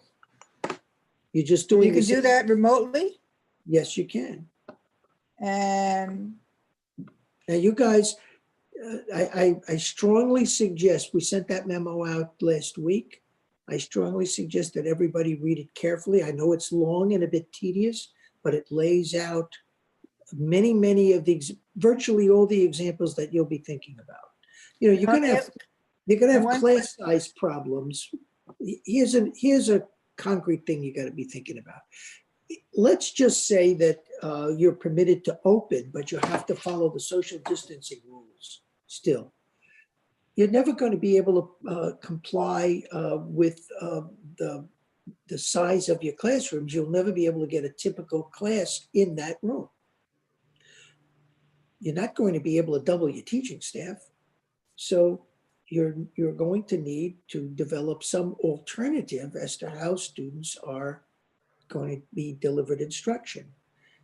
A very common thing that people are thinking about, and I'm sure the superintendent has thought about the possibility, is a split session. If you do split sessions, that may require some bargaining. If you do A and B days, that may require some bargaining. In reality, there may be less bargaining if you educate remotely than there will be if you are calling people into school and other than the normal environment, 25 kids in a classroom, et cetera, et cetera. So Greg, I have another question. How does the staff evaluations work during this, distant learning platform? Yeah, good question. You have an APPR. And again, you can detect in my voice that notwithstanding all the good publicity that he's been getting, the governor and SED in the judgment of not only me, but virtually every experienced lawyer doing this work, has done a very poor job of thinking through all the issues before he pontificates solutions. So by way of example, SED suspended the student performance criteria as part of APPR. But SED cannot suspend APPR because it's statutory. Only the governor can suspend APPR. And for all of the spring, that didn't happen. So teachers could be evaluated, could be observed, and could be evaluated in distance learning pursuant to the requirements of APPR, just as though they were in the classroom. That's part of what we wrote in one of these memos to you guys, to everybody. I think it was in Connecticut where somebody said, maybe it was you, Mylan, that you thought that teachers were preventing access through Google Classroom or whatever it is. Well, that can't be. Google. What I asked you, I didn't say preventing. What I asked you was, does the administration have the right to have access? I didn't say prevent. I said, Yes. The answer is absolutely yes. So that when you are giving a lesson or you're working in the performance of your duties, there are rules pursuant to your APPR as to how an administrator goes about observing that classroom. Those apply so that if as I understand it, the way Google Classroom, which is just one vehicle, but the way Google Classroom works is the teacher has to give the the supervisor access to get on to to observe that performance. The answer is an instruction is given, open it up so that I can, as long as the notice requirements and such, whatever your APPR, whatever that plan provides, insofar as conducting observations and evaluations, the fact that it's happening remotely doesn't matter. Does that answer your question? yes. So they can only have access when the administrator provides, say, on April 1st, I'm coming to evaluate you. It's only on April 1st that they would have access to the learning platform. That depends on your plan. As your plan has been adopted as become incorporated into your CBA. I have clients where administrators have pursuant to their APPR only announced observations, certain number a year, and that's the end of it. I have other clients where their plan comes out of their CBA, where you can essentially come and watch anytime you want and anything in between. So you have to, and the superintendent can speak better about this than I can, about what your APPR says about the observation evaluation process. My only point is it's done exactly the same way. Your rights are not diminished by virtue of the fact that distance learning as opposed to in-person instruction is occurring. So in this particular case, I would assume, and again, I'm only assuming, that in order to have an effective evaluation, it would have to be on a live teaching model. Or could it be that? No. One of the things that has happened here is that every district has submitted to SED its distance learning plan. And that's going to happen, of course, again this year. So when you submit your plan, guided by me in the memo that I've written as to what you have to bargain with CTA about versus what you simply have to consult with them about. Once you submit your plan, it will define the way instruction is being delivered. And then you will observe and evaluate pursuant to your APPR as to whether that instructional environment that you've created is being followed by the individual teachers.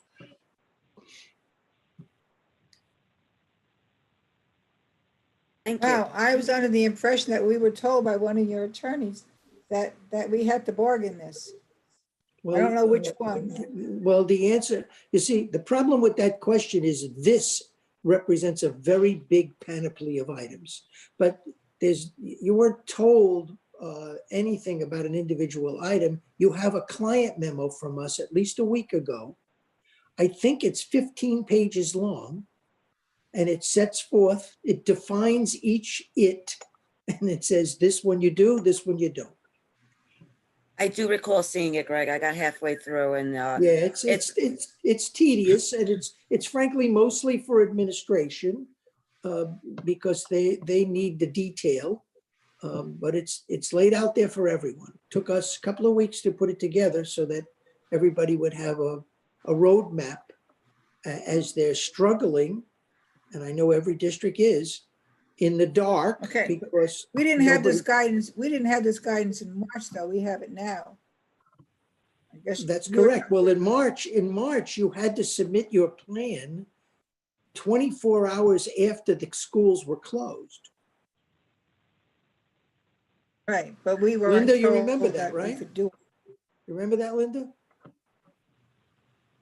Yes, we were actually emailed at 5 o'clock on a Friday that it needed to be in by midnight that night by That's state. right. That's right. so, It was insane. so Greg, now- there are districts that did different things. I understand that some people are comparing our districts and their districts, and everybody's comparing districts or whatever, how districts all didn't do the same thing. But wouldn't have been reasonable to expect that all districts sort of have the same kind of platform? Well, no, only because other than following the state syllabus in each course, districts deliver instruction, in their own way. But we are in unusual times where not only do districts have varying degrees of commitment, but also varying degrees of ability. I represent many districts where every child doesn't have an iPad or equivalent. Many places don't have computers. And so you're going to see a real patch quilt. But one thing is certain.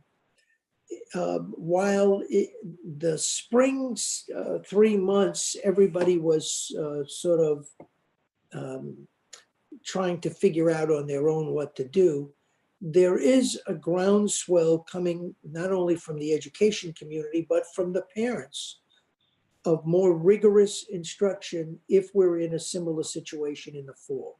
So I think, and I'm sure Linda talks to her colleagues in her quadrant and in her county, there is a much more concerted effort to deliver a bigger, a more comprehensive structure, more like education, more like traditional education in the classroom, should it be necessary to do something other than simply reopen schools, which it looks like is in the cards. It doesn't seem likely that Cuomo is going to simply allow schools to open the way they were in February. Well, unfortunately, I was the lone wolf that wanted every child to have a Chromebook. I am hoping going forward, because it sounds to me that there is just a lot of what ifs out there, and it almost looks to me that it could potentially be some type of hybrid learning platform. So Lynn, I was under the impression that Linda was looking into it. That's what a memo. Linda we got. told me that she already ordered, that they're on Right, order. I guess you must have missed the memo. excuse We me. didn't order them, ladies, we didn't order them. Wait. Let me just back up for a second. When Lee, you were on the board that time, Jackie, you were not, neither were you, Eileen or Mark. When the subject came up and I said, I believe that every child should have a Chromebook, and I listed a few reasons. Unfortunately, I was the only lone board member on the board. I know, it's what you did. Go ahead. With, Lee, The point of the matter is, I don't think the community cares. They only Lee, you care. voted against it. You voted against it. They only care right now. I don't think there was no vote, by the way, on it. There was a discussion on it, and you were not. There was no in favor of it. vote. You There are was not no in favor vote. of it. You are not. Anyway, the point of the matter is, are we getting Chromebooks? Did you look into it, Linda? End of story. So Mr. Middleman is going to answer that question. So we did receive our quotes. We have funding available through Smart Schools, which I had discussed with the board and in public probably 3 or 4 meetings ago. Right. And that's the route that we're going towards. There are some requirements that we need to get done. And we will be hopefully bringing that to the board at the reorganization meeting. It has to be posted to the public. And then from what the state is saying, that they are expediting the Smart Schools submissions. And hopefully, we will be able to have them sometime in the fall. Thank you. Thank you, Dean. It would have been great if we would have already had them. Jesse, did you have any more questions? No, that was all. Okay, great. Thank you, Greg, for answering our questions. All right, we're moving on to recommended actions, personnel matters. Schedule 1, resignations, terminations, leave of absence. I need a motion and a second. I believe Eileen, was it Schedule 1 or 2 that you wanted to have? Motion? Eileen, I believe there was either Schedule 1 or 2 that you had something you wanted to close. Discussion, motion, discussion. Schedule 2, Mylin. Okay, I just want to make sure. Okay. Okay, so for Schedule 1, I need a motion and a second. Motion? I'll second it. All in favor? Aye. Aye. Aye. Jackie? Hi, Jackie. Okay, so for Schedule 2, I'm gonna take a motion in a second. I understand that Ms. Panico wanted some things pulled for a separate vote. Ms. Panico, could you just remind me which items that you wanted to pull? The ones that don't have dollar amounts attached to them, Mylin? Okay, all right, so can you just pull it up so we could go through it together so I don't miss anything? Hold on one second. Okay, Schedule 2. We got 4A has no, 4A is fine. Wait, hold on. I also want to pull 5A, B, and C. I'd like to table that. 'Cause Oh, wait, you know what? Actually, can we have that discussion now? All right, let me tell you what I want to pull then right now. Okay, All right, so G, wait, well, let's go back for a second. So we're not actually pulling the other, that's why I want to figure, let's have a discussion because we don't know if we're pulling these or not. Okay. All right, Linda, can you just give a little bit of information in regard to the teacher centered instruction? The teacher center. Yes. Okay, so teacher centers are grant funded according to Education Law 316. They are, I'm just going to read directly off of the NYSID website. The Office of Curriculum Instruction acts as a program office for the statewide network of teacher resource and computer training centers. The program office provides oversight, leadership, and guidance to the teacher center. Teacher centers provide direct assistance with the development and training of school district personnel, professional development planning committees, and mentoring programs that are required under Commissioner's Regulation 100.2. The centers are governed through Educational Law 316 and the Commissioner's Regulations Part 81. So we have had a teacher center for years and years. The State Education Department has provided these grants since 1984, which is a really long time ago. I don't know how long we've had one, but we've certainly had one in place since prior to my arriving. What you see on the agenda. We had it. It was when I started. It was there when I started. Oh, so 20 plus years. And you know what? It's a great thing to have. We're a big school district. So they do offer courses that are tailored to our teachers. We generally on the reorg agenda, the Board of Education appoints folks. The reason why the board appoints people is because in order to have a teacher center, the teacher center must cooperate with an LEA, which is a local education agency, which in this case, it's us. The Section 316 of Education Law delineates the following powers and duties of the teacher center board. policy formation, employment of staff or consultants, budget control, expenditures of funds to accomplish the purposes of this section, recommended for subcontracting to secure technical and other kinds of assistance, and any other appropriate managerial or supervisory activity not otherwise prohibited by state or local law. The Teacher Center Board has the authority to choose to work with any one of the interested parties and participating LEAs. So they don't have to work with us, but since they're housed by us and they work with our teachers, they do work with us. The relationship between the Teacher Center, as represented by the governing body and local education agencies, is outlined in a very long document.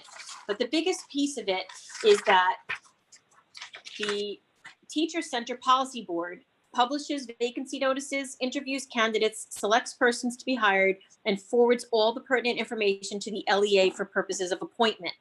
The LEA, which is us, the local education agency, appoints staff as selected by the policy board in accordance with state and local laws, and we pay the salaries according to established salary schedule for staff on the district payroll and according to the terms of the contract. So that is all written in the grant. The grant is put together by the policy board. They are responsible for publishing vacancies. They decide what courses they want to teach. So you'll notice on the last reorg in 2019, we allowed all CTA members to be able to teach these courses. And then the Teacher Center also asked us to have some administrators, an instructional technology person, and a clerical teach some courses for their teachers. This past year, the Teacher Center Board asked Mr. Michael Hansen, who was in the functioning of the role of the Dean of Discipline at the time and had put together some alternate discipline structures in the district. They did a book reading with a group of teachers, and they invited Mr. Hansen to teach that course. And they were going to put him on an agenda, but the COVID shutdown occurred. And so you're actually going to approve that retroactively. But we really have no rights as the LEA to say that the folks that they want to teach the courses, or the folks that they want to run the center, or the folks that they want to have be the secretary of the center. That's all chosen by them. We appoint them, and then we pay what they asked us to pay it through the grant. So there is no funds coming out of the Connecticut taxpayers' pockets. This is all grant driven by SED. And Linda, I would like to pull it, though. I would like to table it. it's not done on school time? None of these courses are done on school time. Thank you. Can Ignore I, the can work. I motion to table it until I get further information? I need to look over a few things. Mr. Gercio, can you just fill in what I missed in the rights of the Teacher Center Board versus our board?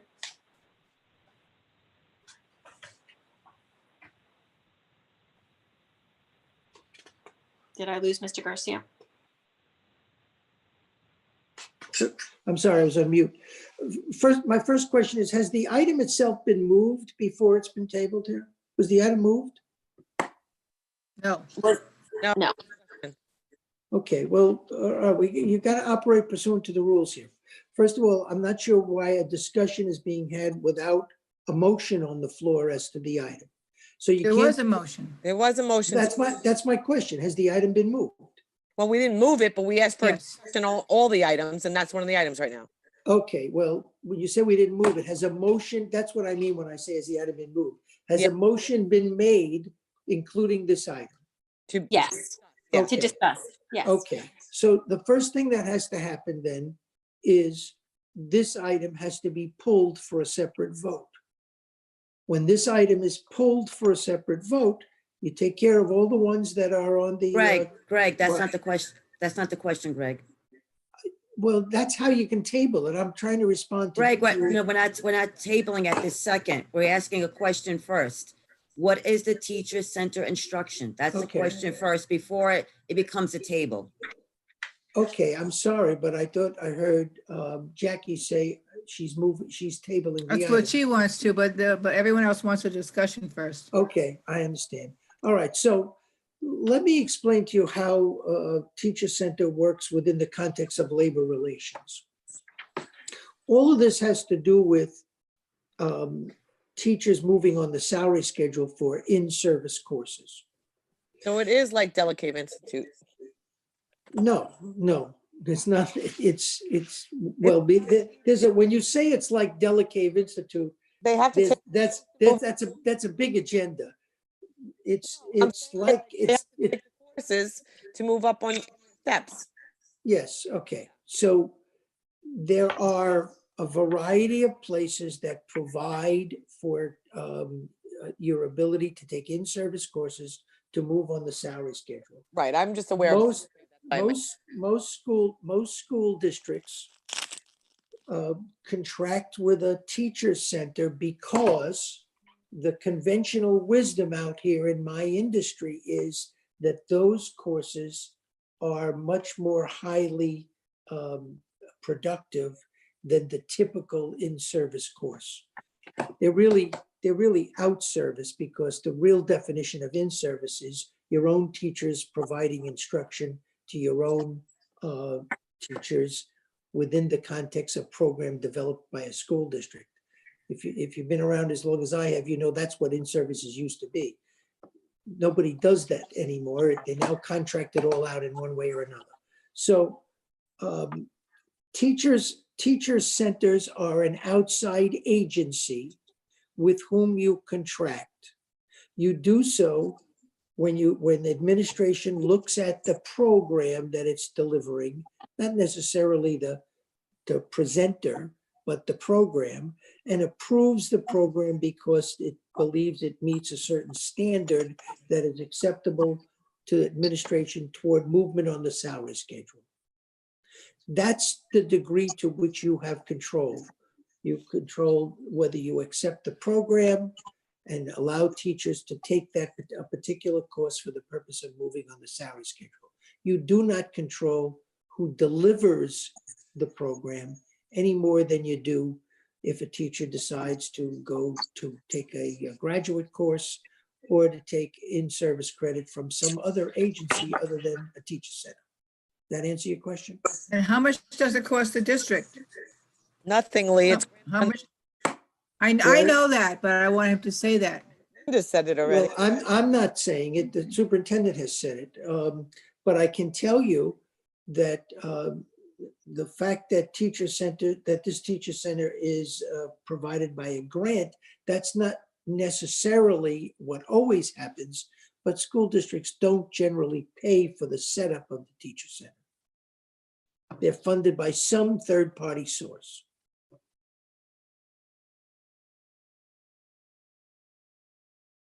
Thank you. Okay. Can we move on to this? Well, we don't, now I want to discuss tabling some other items. All right, but are we We're not- tabling? Are we I would like tabling? to table this until I get more information, please. But you have the attorney. Is there any questions he can answer for you? Because we tabled this from the last time, so we're I Well, mean, Greg, how many times can we table an item, Greg? You can, but I want you to follow the rules. You're not tabling a portion. Please listen to me a minute. In order for you to entertain tabling a particular item, you first have to remove it from the consent agenda. Okay, so you have 20 items on the agenda. You don't table item number one. You pull it out for a separate vote. You vote on all the remaining items. And then as to each item, somebody moves it, somebody seconds it, and then a tabling motion can happen. That's Right. the way it works. Greg, we know that. But my question to you was, how Okay. many times can you table something? So if we table these a couple of items, this will be the second time it's tabled. So my You question- can, and you can table it either toward another meeting, or you can table it without another date. And they sometimes just fade away. Oh, okay, so you don't even have, so it could be 2 times, 10 times you could table something. Yeah, but I wouldn't, I mean, the only reason you'd have multiple times like that is because your tabling motion is to the next meeting or the meeting after, like that. That's when it automatically come up again. But if it's simply tabled without another date, it doesn't come up unless somebody moves it. But, So why don't you table, can we table to next meeting? And then sure. Jackie can speak to Linda or whoever to get more information? That would be Sure. great. That would be great. Okay, so Okay. then let's clarify what items that we are tabling. Yeah, we So, First that you're pulling out for a separate vote. yeah, Eileen, there's I have there's quite a few, so I just want to get the list first. Yeah, yeah. All right, so, Eileen, you want me to go through that with you? yes, and I'll write them down. Okay, so we're pulling these, it's 5A, B, and C. Okay, Hold on. That one has a dollar amount, that one has a dollar amount. G, letter G, has no dollar amounts. this is still under 5, right? Yeah, it says, yeah, it's under Okay. 5G. So 5A, B, and C, G. Mhm. There's no change in that. All of G doesn't have, well, not all of G doesn't have prices. All the way down at the bottom of G, there's some that have dollar amounts on it. So So, part of G, okay, so how do we pull the ones you want and the ones you don't want? I want the ones without Obvious- dollar amounts. Okay, so is it, It's, can you pull out the ones under title I'll give you, of what? okay. So G, Mhm. ESY program, summer initiatives, ESY special education. Wait, you're going too fast. Oh, okay. Summer initiatives, okay. ESY substitute teachers, ESY subs, okay. ESY one-to-one. ES 1-to-1, okay. It's probably easy. You know what, Mylin? It's easy for me to say which ones I don't have to pull. On the Oh, okay, it's looking, okay. because there's a lot more in there, in columns all over the place. So the ones that it can stay in are ESY teaching assistants, substitute teachers, aides, and the hygiene aide. All right, but we have to make it clear specifically what it is under the Well, title of what you're pulling. So, all those titles in that we pulled. There's just too many for me. What if I miss one? So all of the ones without the dollar amounts, those are the ones that have dollar amounts is the ones I gave you. I know, but we have to clarify that with a letter, number, or title of the All right. of So that particular item. what did I leave off at? Okay, so last one I have is ESY 1-to-1, Then you got ESY nurses, ESY nurses, okay. substitute nurses for these are all ESY, by the way. ESY sub nurses, ESY BCBA, ESEYB, say it again, B what? CBA, BCBA, okay. Huh? ESY speech teachers, I'm sorry, what did you say, teachers? speech. Okay, ESY substitute speech, sub speech, okay. ESY evaluations and sitting CSE, CSE? Yep. Okay. summer tutoring ELA, Summer tutoring, summer tutoring math, math, and that's it. I think. okay. Jesse, if I missed any, can you make sure that they get on that list? Yeah, I just followed along with you and it looks like they were all, you listed them all. Okay, good, thank you. Okay, Eileen, there's more. H has to come off. You know, Wait. has to be separate vote. H for a separate vote, okay. I, HI, J, J is separate also? yeah, there's no dollars. Okay. K is no dollars and L is no dollars. K, L. Okay. That's- All right, so, There's not much, there's very little to approve and then.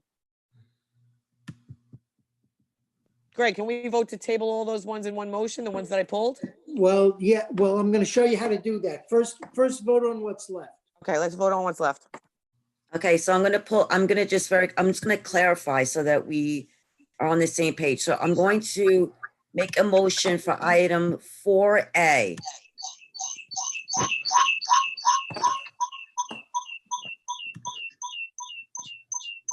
Noise. Okay, 4A. And we have the ESY teaching assistants, that has a dollar amount, so that is the second item. ESY substitute teaching, that also has a dollar, a dollar next to that. Eileen? ESY sub teaching, there is a dollar amount. Eileen? We have, G? No, not on G. It's ESY substitute teaching assistants. The assistance is down on the next line, Mylan. Yeah. no, I'm pulling things that we're voting on that has a dollar amount. So this Yes. is Mylan. So it's ESY substitute teaching. We have ESY aids. Yes, the one above is substitute teaching assistants. The assistants came down on the line below it. Where I don't even know what you guys are talking about now. These have dollar amounts. That's why I'm trying to follow along with you, Eileen. Paper in front of me. There's no dollar amounts on this paper. Okay. I'm looking at here for ESY assistants. It's 2442. Yeah, that's the ones at the bottom yes, those are the ones at the bottom that I said part of G have some prices. Yes, all those are good. Okay, because you had them on, I thought you had those on your list. This is what we're voting on. 4A, Okay, wait, hold on. 4A. these are things that were pulled. 4A, hold on, that's pulled. 5D, Mm-hmm, 5E, mm-hmm, 5F. mm-hmm. Now in G, we're not pulling the ESY teaching assistants, Okay, pulling the ESY substitute teaching. We're not pulling the ESY aids or the hygiene aid. That's it. okay. Okay, so we have a motion and a second on the table to vote on the 4A, 5D, 5E, 5F, and G with the items that have the salary per hour listed. So I have the motion on the table. I need all in favor. Aye. Aye. Mark, Aye. Jackie, Aye. Lee? Aye. Lee? Okay, so now I said we're, aye. I heard you. So now we're moving to the tabled items. Well, we want to make a motion to table those items. Right, so that's No, what, no, hold on now. So procedurally, what you have now is all those items that you separated out, they're not on your agenda right now. In other words, you don't have to, if you don't want to do anything, you just move on to your next item and they disappear because no motion has been made. If somebody wants to make a motion and you get a second, which you can do as to all of them, then somebody can move to table all of them, or you can do it individually. So Yeah. just make sure you understand, right now, there's nothing to table because there's no motion on the floor. Well, that's what we're moving to now, Greg. Okay, I would like to make a motion to table all the pulled items. no, you're not listening to me.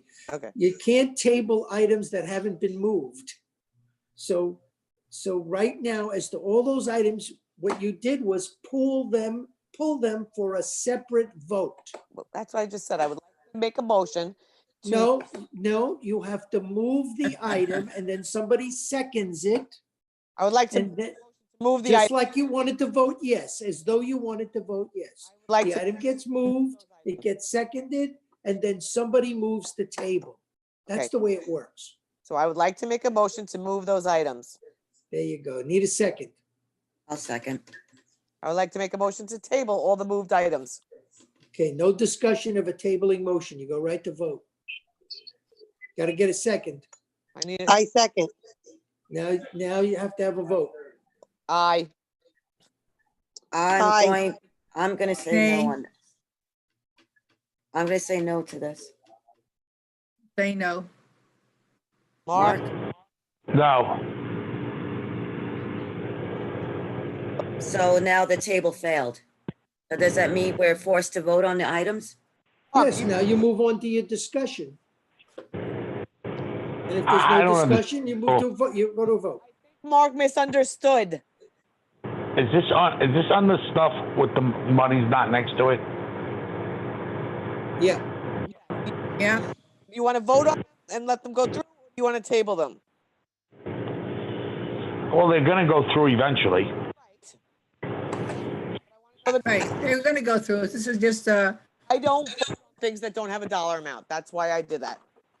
Well, Eileen, the Well, reason why, I like to go through either way, but I, you know what? I do agree with Eileen. Please make sure from now on they have a damn dollar amount on them. That would be the best scenario, so we have that going forward. are you I'm a no. going to vote now? No means Yeah, I'll vote on it. a no means that the items will not be tabled. A yes means the items will be tabled. Which way do you want to go? We don't have to table them. okay. I just want to be clear that the items that you want to table, Eileen, these are contractual. So it's not that, Very clear on that, Lynn, but I have asked many, many times that all the be on parent. That's Well, the vote went through, so let's move on. yes, I am okay with that. I have no problem, but I am a no on that, and that's what I wanted. No, Okay. absolutely. Me too. I No. just want more transparency. As long as we have transparency, I'm fine with it. Next, right, no, because I don't want it to be that we're voting on items that we're not aware of the pay scales on it. These are contractual, paid per item, positions. They're under contract. We don't dictate because these are under contracts. I just want that kind of be clear. But I understand what you're asking. I understand what you're asking for, Eileen, that you would just like the monetary amounts to be put on there. I just want to make it clear. It's not that we're not that- voting on something and not knowing that these are contractual paid items. okay, I'm gonna- Marlene, I understood that. It was just that we've had in the past issues. So I just wanted to, if there is a salary to something, I just want to know what it is. And I have no problem voting yes to it. Okay, so now Greg, now that the table failed, where do we go next?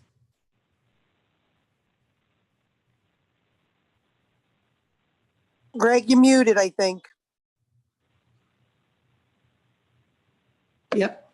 Okay, so you finish your discussion and then you vote. Okay, so now we just go, we failed the table and we just go to a regular vote. Is that correct? All right, all right. Okay, so I'm going to ask for a motion in a second for the items that were pulled. All right, do I have it all in favor? Aye, Jackie? Aye. Mark is an yes? I'm a yes? I'm a Eileen? no. Jackie's a no? Eileen?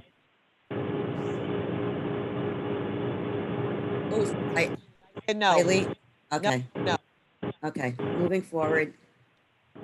Okay, we're going over to the consent agenda. We have fund reserves. We have Suffolk Transportation Contract 2019-2020. And then we have the Connecticut USA MOA. So I need a motion in a second and then for discussion. Motion. I'll second that. I have a question. Go ahead, Eileen, I have a few. Fund reserves. I have no problem putting these monies in a reserves fund, but not these reserves. We are fully funded on the reserves. We constantly transfer these monies out. I would rather make new reserves for any unfunded mandates. I was hoping that the accountants were going to be here tonight, but I would rather make the reserves for unfunded mandates or for PPE equipment, and especially for mental health. I would like to fund a reserve for mental health for our children, not for anything else, but for the children. When they come back to school, they're going to need that. So I say I do not want the reserves funded as listed. I would like to make different reserves. Okay, so I understand that 1.8 was set aside for the PPE. Greg, maybe you can help us since we don't have our business official here. Yeah, Can we create new funds to, Should see it. fund? New reserves to fund, I should say, new reserves. to fund. I already know. well, the short answer is yes, but you can't make up reserves for anything you want. You have to get an opinion from your external auditor, whoever does your, your end of the year audit, as to what reserve funds are permissible. Okay. So then I need to pull that one for a separate vote.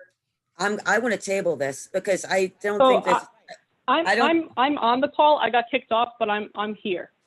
okay, Bridget, glad you're here. So did you hear, Ms. Panico's questions?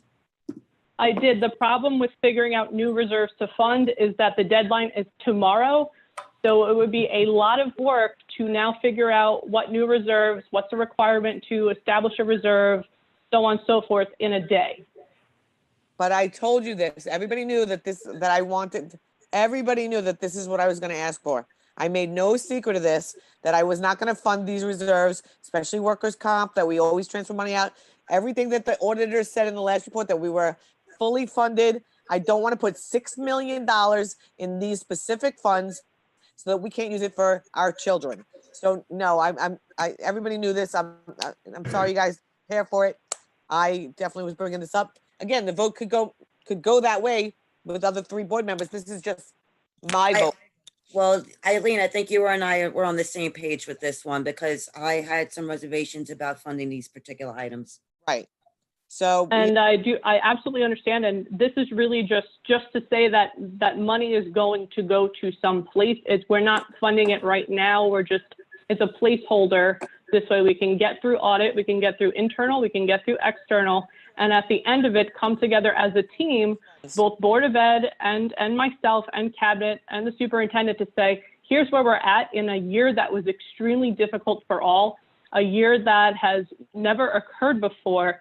And here's the best plan that we established together to put monies into fund balance, assigned, unassigned, in a way that makes the most sense that everyone can agree to. That's all that this is asking for.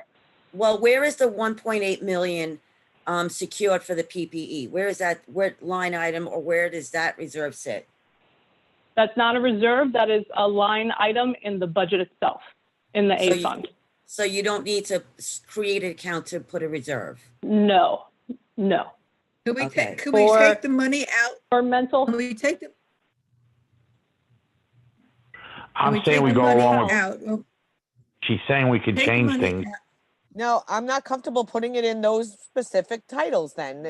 I can't. Bridget, can we take that money out and put it into, But she's saying we can change it. putting so it into the health and PPE line safety or were, whatever? okay, so there's 2 separate things. First, I'm sorry for the background noise. Macy's is having their fireworks show right now, so it's very loud.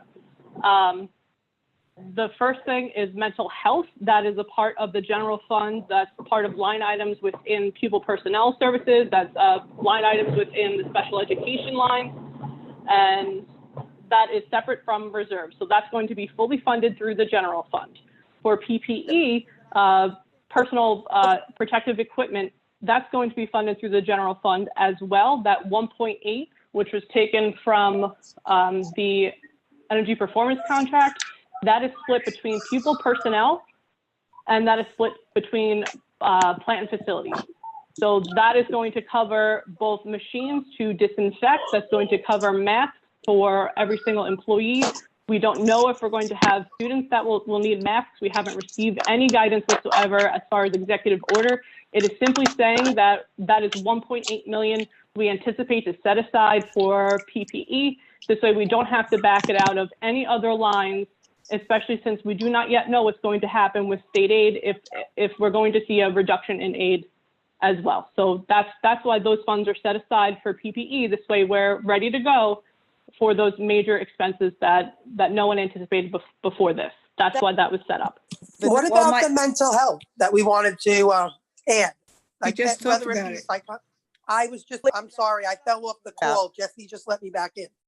I'm talking about establishing a new fund for mental health for children only, for their needs when they come back to the school. And I wanted to talk to the auditors. That's why I want to table this until we can talk to the accountants. Okay, I And will then- give them a call first thing in the morning. But this is Greg. I don't have an agenda in front of me, so I can't look at what it is you're talking about. But from what I've heard so far, I didn't hear any reference to what we understand reserve funds to be. It sounds to me that you're just talking about, and somebody correct me because I don't have a document in front of me. $6 million that we want to fund reserves that are already established, that are fully funded already. And I don't. But wait, I'm sorry, I listened to your assistant super for business and I didn't hear any reference to any reserve funds. It No. looks like you're simply talking about moving budget lines from one line in the budget to another. Am I mishearing you? Yeah, she didn't talk about the reserves part yet. All right, but so far, I haven't heard anything about reserve funds, so those are just inter-fund transfers, right or wrong? Correct. Okay. Correct. Okay, so whether you do that now or later will depend upon whether the expenditures that were just referred to are actually made. If you don't do them now, then if you don't move the money from one line to another now, you'll have to do it if you make that expenditure, because that's where the money, as I understand, that's where the money is. So Greg, my question is, or maybe Bridget, now there seems to be some concern that at some point, hopefully at no point, that Cuomo could reduce our state aid. So I think, Eileen, and correct me if I'm wrong, you want to provide some also cushion too, that if we are diminished by 5%, 10% or 15 or 20%, that there is a way to subsidize that, hopefully, but potential loss in state aid. That's part of it, Mylin, but the major part is I think what Greg's not understanding is that's our $6 million surplus at the end of the year. No, I understand completely. It's the use of the word reserve fund. That's what those lines on the agenda, which you don't have, are reserve funds that they want us to take that $6 million and put them into those specific reserve funds that have specific guidelines to where you can spend that money. I don't want to do. I want to hear from Bridget in that regard. Bridget. Right. Okay. So let's go back to reserves. Let's go, Greg, we'll go specifically back to reserves. So for example, our EBLAR, Employee Benefit Accrued Liability Reserve, is 56% funded, which is very good for a school district of this size. The Employee Benefit Accrued Liability is based on liability exactly that. It's based on under a year and over a year, and it's based on the accrued time, sick time, utilization time that a person has in their bank that they're going to be paid out for at the time of retirement. So we have to be mindful of those that are set to retire under a year, which this year is a little bit different because more people are incentivized to retire with COVID-19, and liabilities we have for over a year. So at 59% funded, 59% funded, that obligation of $14 million is real. That is priced out, that is done through an actuary, that is done with guidance from our external auditor. And that is one prime example of a very large chunk. As far as workers' compensation reserve, yes, that is currently funded at 101%. That is very much the reason why these caps exist, or why they're fully funded, is that the cap was shifted within the last, I would say, 5 years for most of these caps have been shifted downwards. So for workers' comp, that's also based on liability as well, and what you have coming under a year and over a year. Your unemployment reserve is based on expenditures. So in the 1920 budget, you had $95 million, oh my goodness, 95,000, not million, I'm so sorry, set aside for that one budget code. And it's only up until you go over that dollar amount that you can then go ahead and say, okay, we need to increase the the opposite side, the revenue and reserve. Therefore, we have enough in there to pay out. The ERS and TRS reserve, the ERS reserve is 102% funded, and that is because the cap, which again, caps are adjusted by Board of Education resolution. The TRS reserve is a new reserve that was only established last May, and the current cap is $2.9 million, and the balance is 1.4 because you could only do 2% of the preceding year's total payroll amount, total salaries for TRS.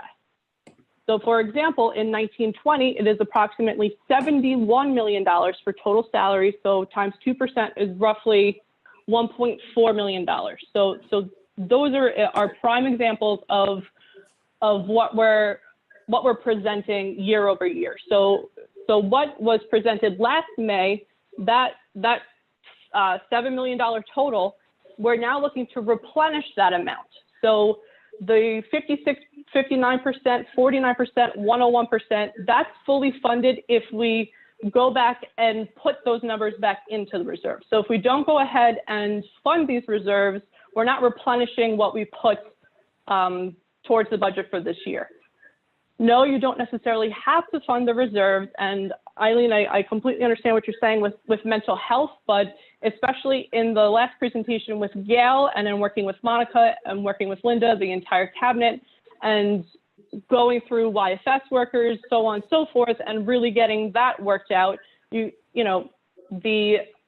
not yet at July 1st, but once we hit July 1st and after that, you guys will see the presented revised budget. So this way we can do budget transfers to make sure we have enough in the YFS lines and for mental health, for all the initiatives that you have all discussed, especially since COVID, took place in March and kids have been out since March. But the accountants would be here so that we could find out if there was a new fund that we could establish so that we didn't have to follow the specific rules that there are for certain funds. And that's my concern. Correct. We are fully funded on some of them, and I don't want to do that. But it's a vote. I'm just one vote. That's fine. My only point, and the only thing that I've been trying to say in the last 2 weeks, even though it's been a little bit crazy with the vote and everything, is simply that it's just saying that we intend to fund reserves, and we're figuring it out. It's a placeholder because of COVID-19 and all the ridiculous stuff that has transpired. This way we can work with our internal auditors, our external auditors, and then come to the Board of Education as a cabinet to say, here is our plan, here's where we're at. The external auditors to sit with us to do their usual presentation that they do for you, and together to say, this is our plan and this is what we're going with, which also being mindful of, yes, we're going to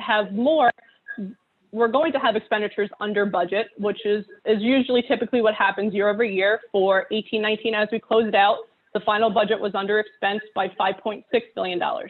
Yes, we do anticipate that it's going to be more that we have for 19-20 because of COVID-19, except you have to be mindful of that you're still responsible for salaries, and salaries and contractual obligations are the biggest expenditures that a school district has. Health insurance, so on and so forth, depending on the collective bargaining agreements that exist. So once we have that, then we can also establish unassigned and assigned fund balance what our plan will be for that. And it's really not until we set the tax levy for the October meeting that it will be sometime once the audit is closed, late August, September, depending on how quick they can turn it around, because that process has been entirely different for this year as well. Usually they come into the district, they physically review everything, and this year we had to physically send electronic files, and then they come back and say, oh no, this isn't what we were looking for, we need this, and it's even more time. So it's going to be an even more drawn out experience than usually it's pretty straightforward. So we're asking for a little bit more time, because even the next item that's on the agenda for tonight is the Suffolk Transportation contract. That's an item which, just really quickly, back in March, we had said, we'd go out a certain percentage to say, okay, we'll pay. And that's another expenditure because we haven't paid March, we haven't paid April, we haven't paid May because we haven't had the authority from the Board of Education to have a an MOA to go forth and pay those invoices. You said So what- as we go through all the expenditures and we see where we end up, we come together as a team, and that is the point that I'm going to harp. I am going to come to you as a team to say, here is the plan, and does this work for everyone? Is this wise for the students and the staff and the community of Connecticut? Okay, so Bridget, I have two questions for you. So one, are we doing any type of preparation in the event that we may be limited on our state aid? That is a part of assigned and unassigned fund balance. The plan is to utilize those and to utilize the reserves to take as little of a hit as possible, because again, we don't know if it's going to be 5%, we don't know if it's going to be 20%, but having all of these steps ready to go to say, this is our first point of departure, this is our second point of departure, so on and so forth, so that we're not impacting program, we're not impacting anything for kids, be it instructional, everything that falls under that umbrella. So hit it first on the revenue side. Okay, so then, as far as the fund balance goes, we're only allowed to keep 4% on the general fund, right? For the unassigned fund balance, that is correct. There is going to be leniency this year. Greg, I don't know if you would like to speak to that, but You're doing fine. Keep going. okay. There's going to be leniency for school districts. The year before, for I believe it was 17-18, or maybe it was 18-19. I'm getting my years mixed up, but there was 10% that Connecticut had in the unassigned. So I don't know if we'll be slapped on the wrist technically, because although they're being lenient, this is something that we have experienced within the last 5 years. But regardless, every school district is going to go over that 4%. No matter how timid people may be in explaining that, it's something that we're sort of forced to do, because we're starting our 2021 school year without knowing at all what to expect for state aid. And So not why only can't- that, but go ahead. So why can't we use some of this, reduce some of these reserve lines and put more into the unassigned? So we can certainly do that. All for this tonight to say, we anticipate or we hope to, it's just the intent. It's not saying we're 100% doing this. This is the exact dollar amount and this is it. It's not the end of the conversation. It's a semicolon. We're simply saying we're pausing it for now. We're coming back to it. And once we see where we end up with what we under expend, from there we can go, okay, we're at 4.1% currently, so we're already over the 4%. What is the threshold that we're willing to get at with unassigned? Because with assigned, with appropriated fund balance, you have to be mindful that what you put in, you have to be able to carry forward. So if you put in an additional $1 million, you have to be prepared to close out with an additional $1 million, or else right there, you're already in a deficit. So that is the one hesitation with assigned fund balance. Right, but another thing to be worrying about, and Bridget alluded to it, Mylan, is that the more money you put in the unassigned fund balance, the more you are exposed to criticism that you're beyond the 4%. So that's why school boards park money in these reserve funds, keeping it out of the 4% calculation. Park, Right, Bridget?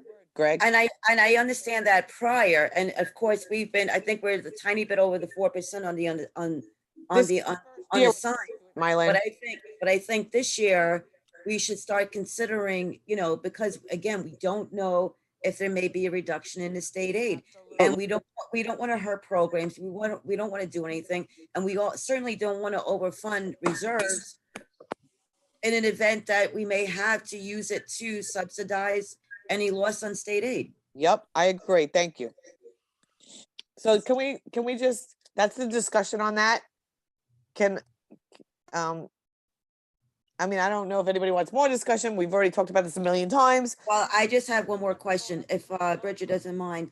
Bridget, can you just give a little bit of a summary on the MOA for the Suffolk Transportation? Sure. So Suffolk Transportation provides not our in-district, it's anything that's out of district. It's for foster students traveling from afar, it's for homeless students, it's for special education. There's many different aspects with what Suffolk Transportation provides for the school district for years now. Suffolk Transportation came to us to say, we know back in March we're out, school is out, but we would like to be paid for our services, and in good faith and without canceling the contract, which would come with a whole different bucket of things. We went back to the board. The board said, okay, we'd be willing to do this certain percentage. We went back with Gercio to Suffolk Transportation and their counsel, and we came back to that the end result would be 45% is what the district would be responsible for, 45% of the contractor's daily rates. Now, the most important part of the MOA is that it includes a stipulation or language that states in the event of a reduction in state aid for transportation for the 1922 school year, the contractor agrees to refund the district an amount in the same percentage as the reduction of transportation aid. So this is also protecting us that should anything happen, because again, we've gone through this ad nauseum, but it's still unclear if anything will be shifted in 1920, depending on what the state receives revenue-wise. So this is just a little clause in there to protect the district to say, okay, we're going to pay you this in good faith, but should anything shift, we are covered. So the 45% of the daily rate, so typically it's about $200,000 per month that we pay out to Suffolk Transportation. This will reduce that expense per month from $200,000 down to about $90,000. I was Okay. pretty sure that when we talked about this, we said we were going to go, I think it was Hop Hog that it said they weren't paying them.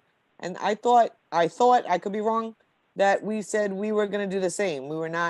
They're not working. They're not doing anything. We're paying them. We said we were gonna pay them X amount of dollars, a percentage. Lee, I'm talking to Bridget, and That's what we said to Bridget last time.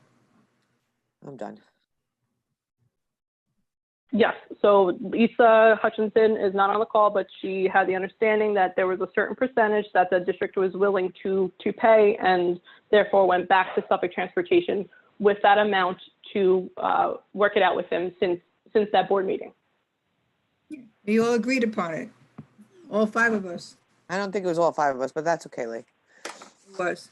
I don't agree on those kinds. Linda, can you please look back? And It look does- at them, or Executive. Jesse, can you please look at the minutes? And Mylin, what's the last item?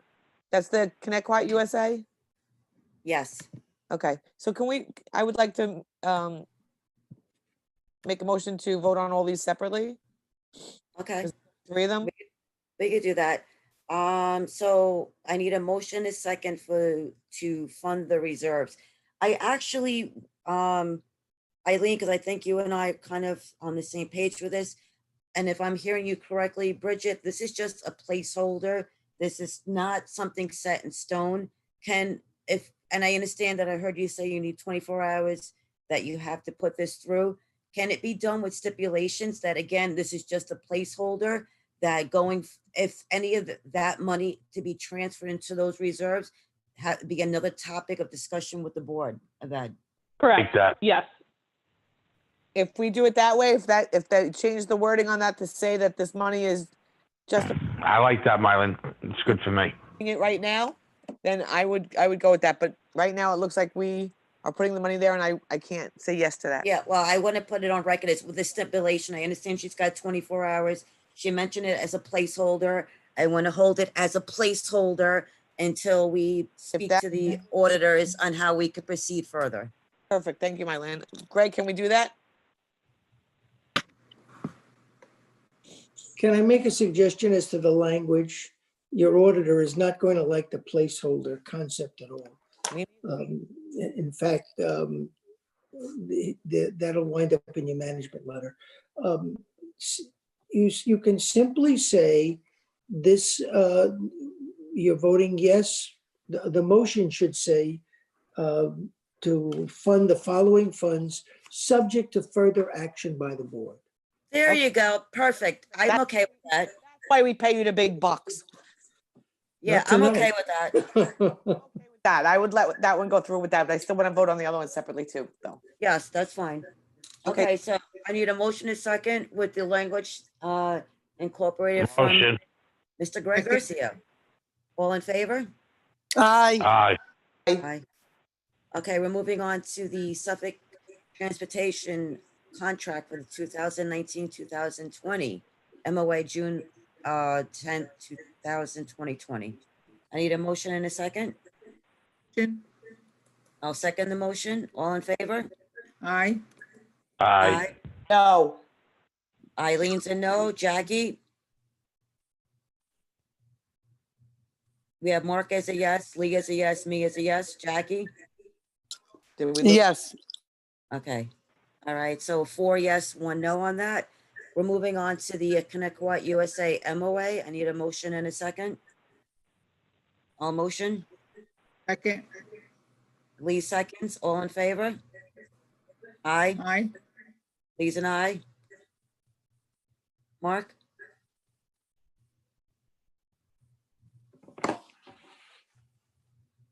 Mark? Say that again, please. Which one is that? I'm sorry. It's for the Connecticut USA MOA. I'm gonna say no to that, Mylin, because there was some changes that we talked about and that I don't think they went through, so I'm gonna have to vote no on that. Oh, wait a minute. Let me look at this one again. I wish I remembered what that was. That was the one that we discussed earlier in executive session, Mark. Correct, and I wanted some changes and I don't know what happened, but I'm gonna say no, because there's no changes being made.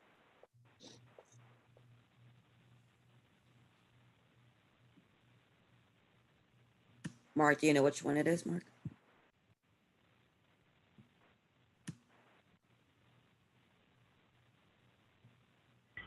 I'm trying to think. Do you want me to text you what it is? Oh, you'd be the best. Thank you.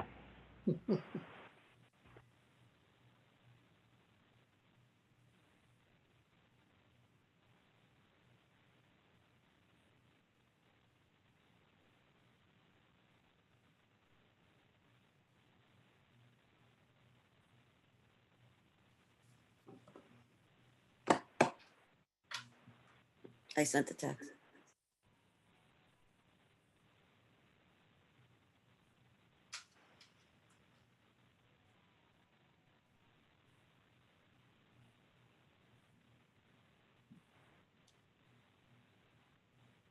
Who are we missing on this one? You voted, Mylin, Lee voted, and I voted?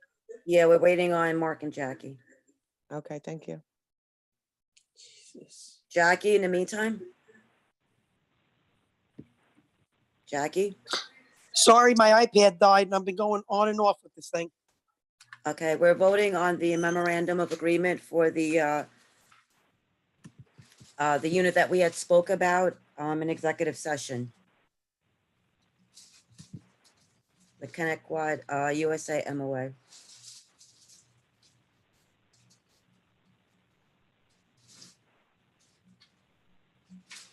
Give me 1 minute. I'm looking at. Okay. I just text you, Mylin. Okay, texting you back.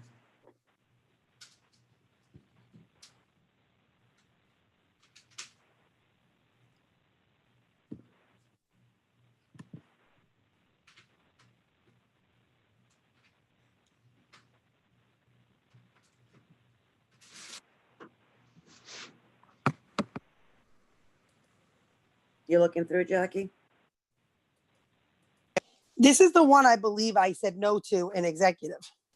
Okay, I just want to confirm. I had notes and I'm just trying to go through it. I just had to switch to my cell phone. So just give me a minute. Okay. My iPad died from the 100 all the way to 4% on this call.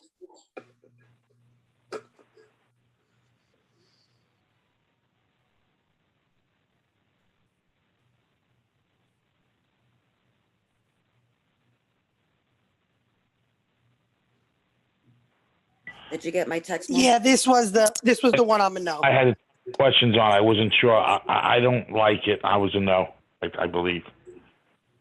Okay, do you want to So was the questions, was the questions to go back for a renegotiation? Or or was it just a general question? No, remember there was some renegotiation and then that was the one that's been in since 2017 or something, and Right, right. plus we're in on that discussion, so yeah.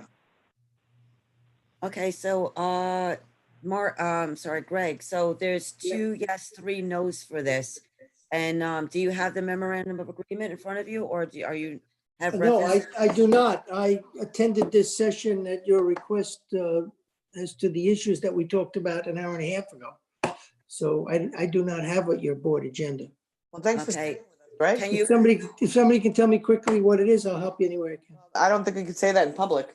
yeah, it's gotta, we're gonna have to go into, actually, you know what we'll do? We'll go into executive session and then come out, because this is actually the last item. Then Okay. next meeting, Mylin, Do you want to table this? you could just table it for now and we'll do it at the next meeting so that we can get answers from the attorneys. Oh, Okay, that'd be so- great. Okay, so then we'll do is that we won't put a motion on the table. We'll just, I'll put a motion on the table. We'll put a motion on the table for a table. How about we revert it? All right, good. Okay, so let's change it over. Are you, Eileen, do you want to make a motion for a table? To table that item to the next meeting. Okay, I'll second that. All in favor? Aye. Mark? Aye, Jackie. Jackie's and I. Mark? Aye. Lee? Aye. Okay. All right, on that note, Yay. I say make good night. I need a motion in a second to motion. move out of public session. Motion. We're not going back into executive. It's done, No, right? no, we're done. We're done. Good. All right. Have a great good night, everybody. What, Night. what happened? We're not going into exec? No, sir, you're off No. the chain. All right, so What tell are we me, talking about? what is it that you want me to look at?